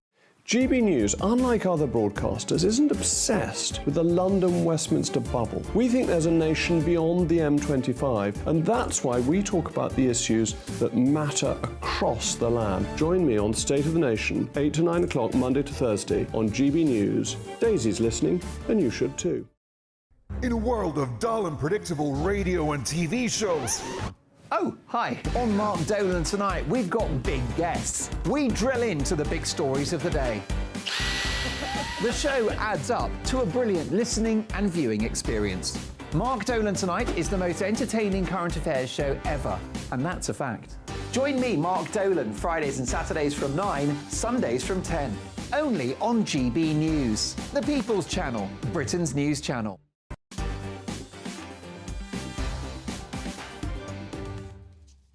OK, folks, the papers are in, so let's do that little sting thing with the graphic and music together at the same time.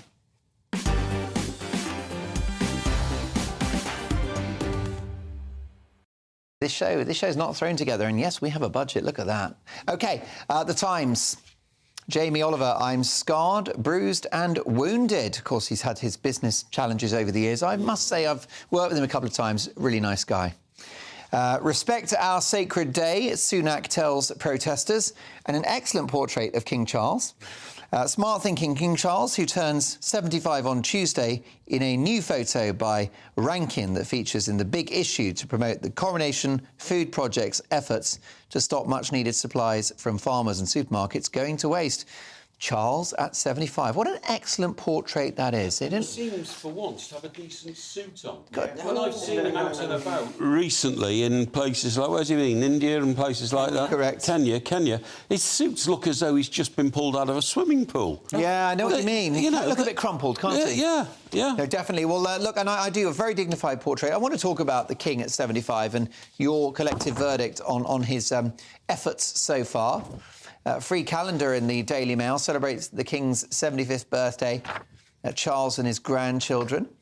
Also, as nation holds its breath before huge protest in the capital on Armistice Day, PM tells marchers, respect our sacred ceremony. Which I think is something we all talked about earlier in the show. Most definitely, Michael, and we'll pick up on that in just a moment. Also running that portrait of the King on the front page of the Mail. He is still in great pain over his rift with Harry. I'm not surprised.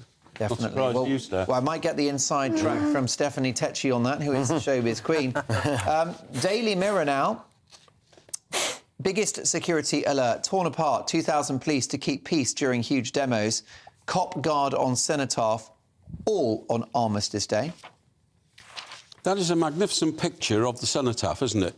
It's dramatic, isn't it? It's very dramatic. It stretches up into the sky, and the words on it, the glorious dead, written, of course, by Rudyard Kipling. Wow. Oh, that's a good little bit of pub ammo there. Now, going over to the Daily Telegraph. Police ready to use force against protesters. Also the King, that portrait again. Portrait of steely determination. Miracle drugs for cystic fibrosis are too expensive for the NHS to use. And Hunt to give business a tax cut worth £10 billion. Jeremy Hunt is determined to give businesses a £10 billion tax cut at his autumn statement later this month, according to the Telegraph. Chancellor wants to extend full expensing, which allows companies to write off the cost of investments, as he believes the move would help boost long-term economic growth. Also, AstraZeneca jab relatives fight for death certification. Weekend, Braverman faces sack for going rogue as PM prepares reshuffle. The Sun, exclusive, Stars deal settled. Noel's mega divorce. Oasis legend Noel Gallagher has finally reached a mega expensive settlement in his divorce from Sarah McDonald. His former wife is expected to get as much as £20 million plus their £8 million mansion in Hampshire. Noel partied with Bono in Vegas to celebrate, whilst Sarah went to Ibiza. How the other half live. Daily Star. Hallelujah. Supermarket replaces psycho self-service tills with some actual people. Yes. Unexpected human in the bagging area. Psychotic supermarket self-service tills that refuse to let you scan your baked beans are being replaced with real-life people. 1-0 to the humans. Let's actually dig out. Maria, if you can, Lottie and Jess as well. Look up, if you wouldn't mind, the details of which supermarket that is, because I think it's one of the smaller supermarkets, smaller regional supermarkets. OK, folks, let's get reaction now from my top pundits. I'm delighted to have with me in the studio none other than television and radio icon Mike Porky Parry, stalwart of Fleet Street no less, showbiz journalist, political commentator as well, to boot. She does it all, Stephanie Tecci, author, campaigner and man about town, ever youthful looks. Thank you. Chris Wilde. OK, folks, listen, let's get into some of these stories. We'll try to have some fun in a moment because it is Friday night, but we just need a reflection on tomorrow. PM tells marchers, Stephanie, respect our sacred ceremony. What is absolutely critical, number one tomorrow, is the memory of our fallen war dead. And I agree. And to be honest, Mark, we've never had to have a big discussion like this as a nation about having to respect this weekend and making sure it's sacred, and for those fallen soldiers who have made it possible for us, a country, to live in peace. But it's a day of paradox to me, because while we're trying to respect what's happened before, on the other side of the world, we have a war that is breaking out, and there have been rumours of potentially World War III. You know, so we are living in a very funny time. Well, indeed, Michael, I do wonder, notwithstanding our concerns about this weekend, whether these marches will be with us for the foreseeable future. Well, it depends how long the war goes on, I suppose, in the Middle East, because the Israelis are getting stuck in a big way in trying to achieve their target to eradicate Hamas. But you can't really eradicate an ideology, can you? You can knock out the people who are ahead of Hamas now, but more will come along. Strangest thing for me about all these marches is that the vast number of people going on these marches are actually marching on behalf of the aggressors, not the victims. Because the victims, of course, 1,400 Israeli people who were brutally slaughtered by a bunch of savages who invaded their country and declared they wanted to get rid of all Jewish people. But the protesters are out there marching for those who brutalised Israelis. Can you say that? They are. They're not marching in support of Israel, are they? And Israel are the victims here. Israeli people are the victims. One at a time, Stephanie? They're not marching for Hamas either. They're marching for Palestinians. Yes, they have. And amongst Palestinians is Hamas. I know, right? but they're two separate entities. Well, you say that, you but can't ban them as one. Hang on, Palestinian people voted Hamas to run Gaza in 2005. Yeah. They chose them as their representatives, OK? But I'm sure a majority of Palestinian people have not agreed with what Hamas done on October 7th. But is it in poor taste to go on marches days and weeks Indeed. after October the 7th, the biggest single attack on Jews since the Holocaust? I think what's been poor taste is that over the past few weeks we've seen these very distressing images from Palestine of small children who have been killed in their thousands, people who've lost their homes. Because of Hamas. Because Hamas have weaponised civilians, haven't they? Israel. Because of Israel as well. Yes, but Israel dropped leaflets in the aftermath of the 7th of October saying, head south. And Hamas blocked the roads and said, don't go anywhere, stay where you are. Stay where you are. Surely Hamas are, in the end, are the aggressor. Of course they are. They are the aggressor, but this is also about the normal human being in Palestine who has nowhere to go. Where do they go overnight? I've been thinking recently, say if that happened to us and someone said, you've got 24 hours to leave your house and everything you know. It's unsettling. It's my mother-in-law, she lived in Northern Cyprus and she was only a young girl when she came home from school and said, you've got 2 hours to leave. But Mark, just on this, I just want to change the narrative a little bit.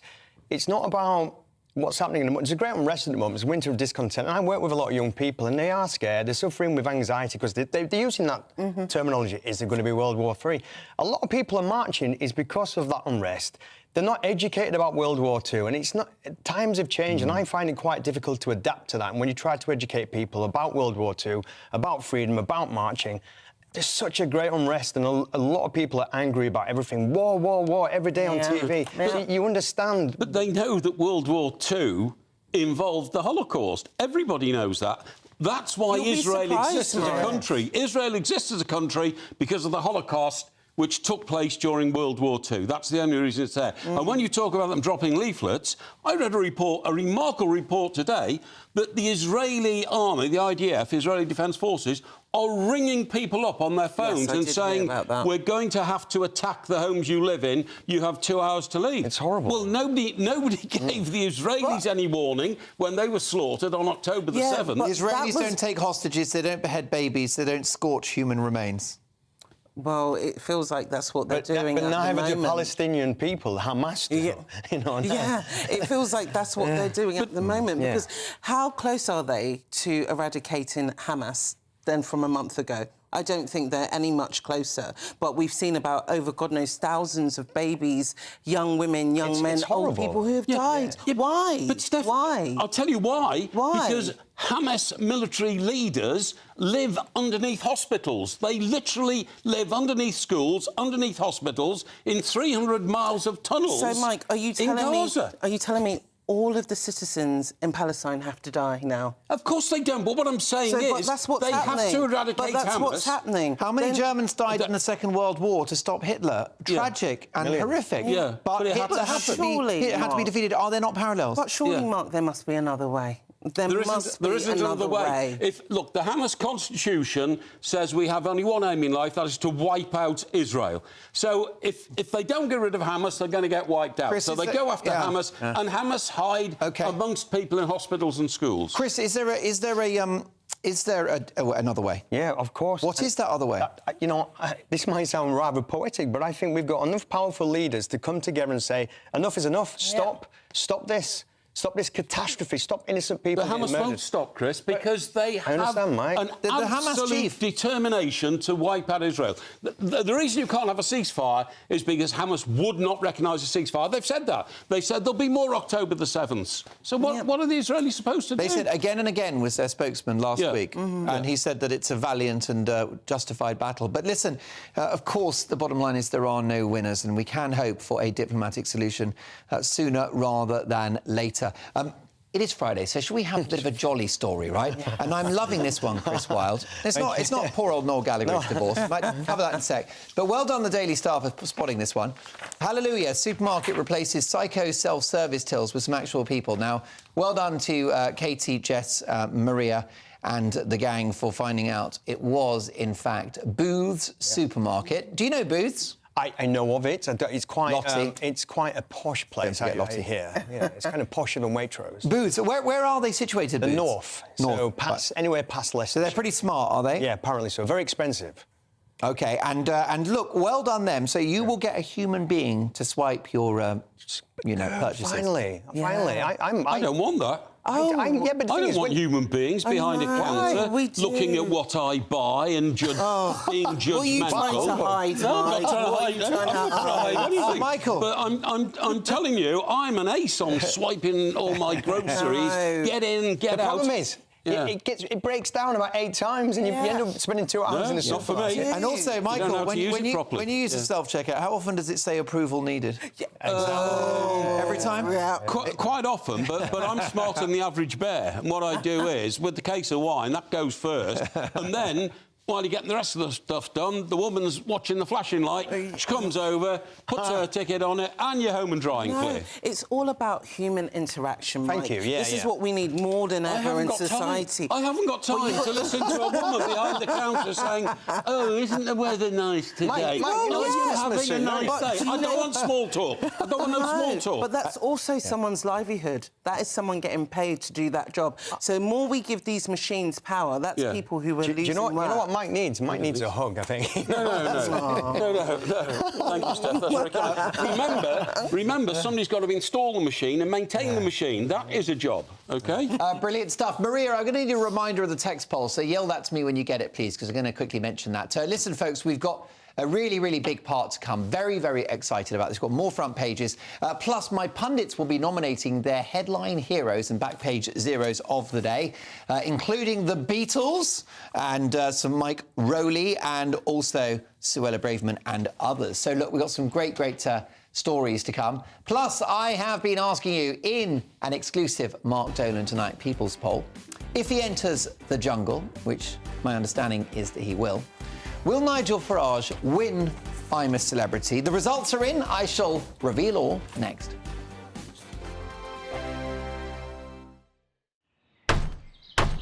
Who is it? We're here for the show. More energy this time! Welcome to the Dinosaur Hour. I was married to a therapist. And you survived? I thought we were getting Hugh Laurie. Second best. You interviewed Saddam Hussein. What's that like? I was terrified. I'm playing strip poker with these 3. Oh! No, thank you. My CDs need to be put in alphabetical order. Are you going to be problematic again? The Dinosaur Hour. Sundays at 9 on GBNews. What you get for breakfast is something that, if we do our jobs right, you will wake up to news that you didn't know the night before. It's a conversation. It's not just me and Eamon. We want to get to know you, and we want you to get to know us.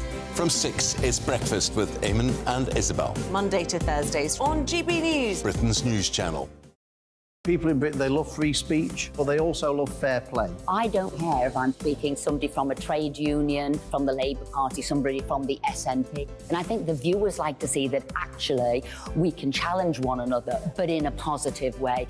We think we ask the questions that people want to ask, and often we ask the questions that we wanted to ask in Parliament but never got the chance to ask. So join us every Saturday, 10 a.m. till noon on GB News, Britain's news channel.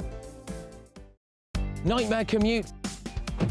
Kick it up a gear with me, Patrick Christie's, at drive time, 3 till 6 p.m, Monday to Friday on GB News Radio. You can listen online and on DAB+, on the smart speaker app and on the GB News app. And if you've got an Alexa, all you have to say is, Alexa, play GB News. We're also on TuneIn and the Radio Player apps. From the school run to rush hour, get revved up with me, Patrick Christie's, on GB News and GB News Radio.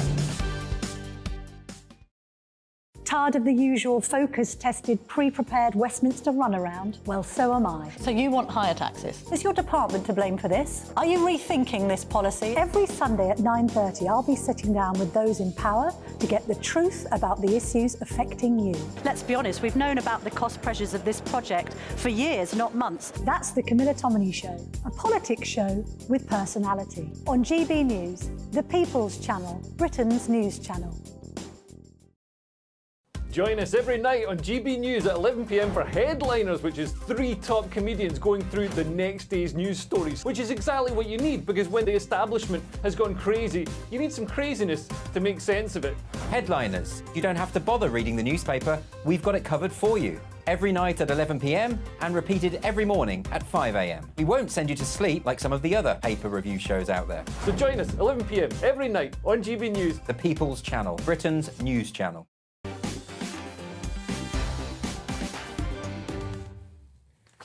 Well, look, we're worried about what's going to happen this weekend for the Remembrance Sunday and Armistice Day memorial. Will there be disruption? Will there be trouble? This from John Mark. I don't want to see any children dead, but as Mike Porky Parry says, as a father and grandfather, those evil, murderous dictators went in and chopped off babies' heads and even put one in the oven. Can you imagine that? And it says what direction this country is going in today. They cannot respect taking 2 days off. They could have done any other day, but chose to do it when we remember our war dead. It is ridiculous, says John. Speaks for many. Kerr says, hi, Mark. I'm sorry, but I do not have sympathy for people who cheered when a murdered Israeli girl's body was dragged through the streets of Palestine. Stephanie is talking nonsense. A lot of the Palestinians support Hamas. OK, what about this very nice supermarket, northern supermarket, Booths? Forgive me for not knowing about it. I need to head up to one, because apparently they're very nice.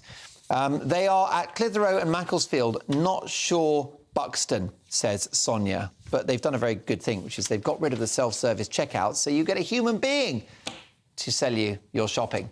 Now, today we conducted an exclusive Mark Dolan Tonight People's Poll. We've been asking if he enters the jungle, which it's my understanding he will. Will Nigel Farage win I'm a Celebrity? 62% say yes. 38% say no, he will not. OK, let's have a look at one last headline, and it's the Daily Express. Always a good read. Prime Minister's poignant Armistice Day message to the nation. Remembrance is sacred, a moment of unity, of shared British values. Michael, has Rishi Sunak been a little quiet over this affair?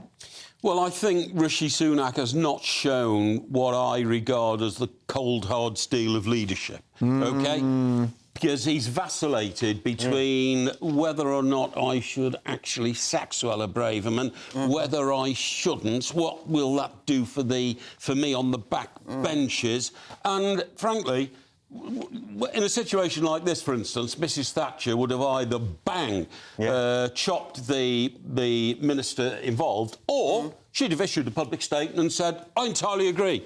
I entirely agree with my Home Secretary. But she wouldn't have gone down the middle. And, I saw a load of Rishi Sunak people today saying the usual thing they say, and that is, well, it's not the words I would have used. That's a complete cop-out, isn't it? You know, why don't you just say you agree or you don't agree? I agree. It's a sort of weasel words, isn't it? Let's have a look at the Sun newspaper. Exclusive, Stars deal settled. I don't know, Jonathan, if you've got the Sun there, but if you have a chance, grab it for us if you can. This is Noel Gallagher, who's one of the most famous musicians in the world, of course, one half of Oasis. He's made a few quid over the years, but I'm afraid he's minus a few quid now, because the headline is Noel's mega divorce. Millions and a house for Sarah. That's right, Oasis legend Noel Gallagher has finally reached a mega expensive settlement in his divorce from Sarah McDonald. His former wife is expected to get as much as £20 million, plus their £8 million mansion in Hampshire. Noel, who's 56, partied with Bono in Vegas to celebrate, whilst Sarah, who's 52, went to Ibiza. Oh, how the other half live. I love it. Listen, the interesting thing about this, Stephanie, is that, yes, he's a rich man, but he won't have enjoyed writing that cheque for 20 million, will he? I think he would have, actually, because, you know, this was a couple who were in love at one point. That is the mother of his children.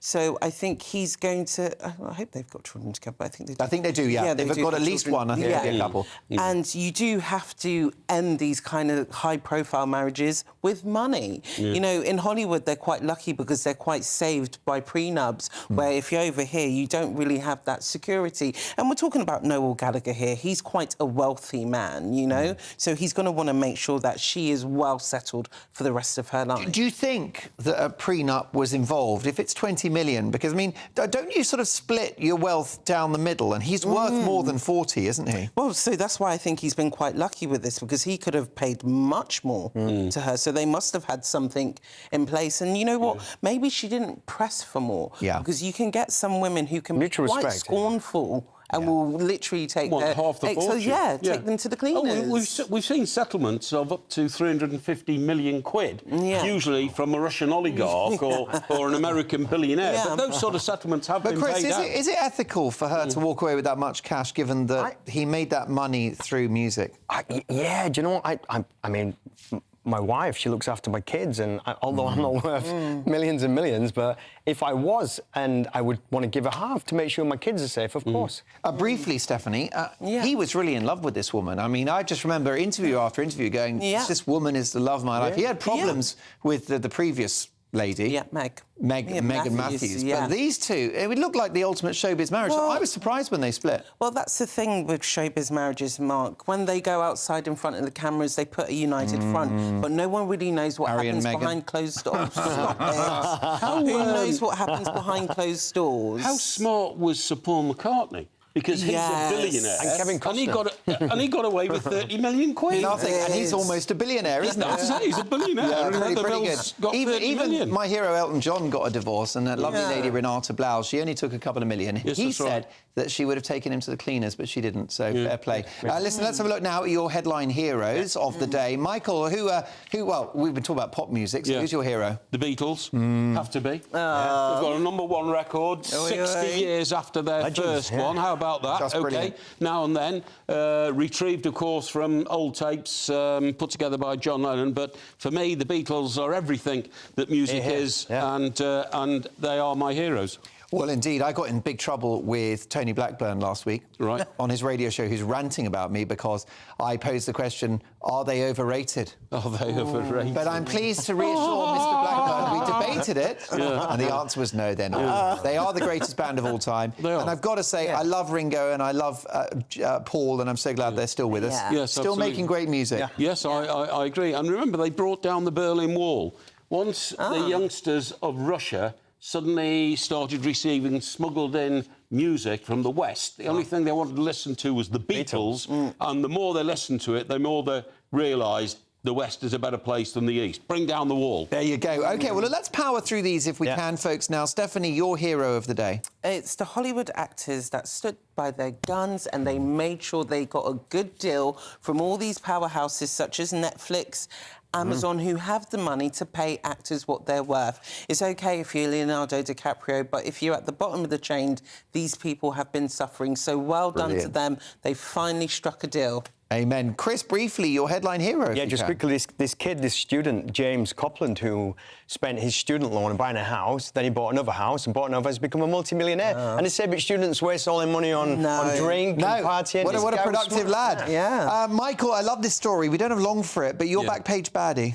Well, it's the parents of any child in Bristol who was allowed to stay off school today and go to a Palestinian protest march, and children were actually heard chanting from the river to the sea. How can you allow kids under 11, the report said, under 11, getting involved in that? It doesn't matter the rights or wrongs. Kids at 11 shouldn't be involved in political debate like that. They don't understand it. Well, there you go. Well, listen, let me tell you that Stephanie's baddie was Sir Mark Rowley, who is the Met Police Chief. Not happy there. And Chris Suella Braverman. Can't imagine why. Can I thank my brilliant pundits? I don't know if you agree, I'm sure you will, but they were brilliant. Really enjoyed their company. Chris Wilde, Stephanie Tecci, Queen of all media, and Mike Porky Parry. Most importantly, thanks to my amazing team, Jess, Katie, Maria, Lottie, and of course, the brilliant director of the show, Marvellous Jonathan. I'm back tomorrow at 9. Headliners is next. I'm Andrew Doyle. Join me at 7 o'clock every Sunday night for Free Speech Nation, the show where I tackle the week's biggest stories in politics and current affairs with the help of my 2 comedian panellists and a variety of special guests. Free Speech Nation, Sunday nights from 7 on GB News, the People's Channel, Britain's news channel. In a world of dull and predictable radio and TV shows, Oh, hi. On Mark Dolan tonight, we've got big guests. We drill into the big stories of the day. The show adds up to a brilliant listening and viewing experience. Mark Dolan Tonight is the most entertaining current affairs show ever, and that's a fact. Join me, Mark Dolan, Fridays and Saturdays from 9, Sundays from 10. Only on GB News, the People's Channel, Britain's news channel. There's only 3 people you can trust in life.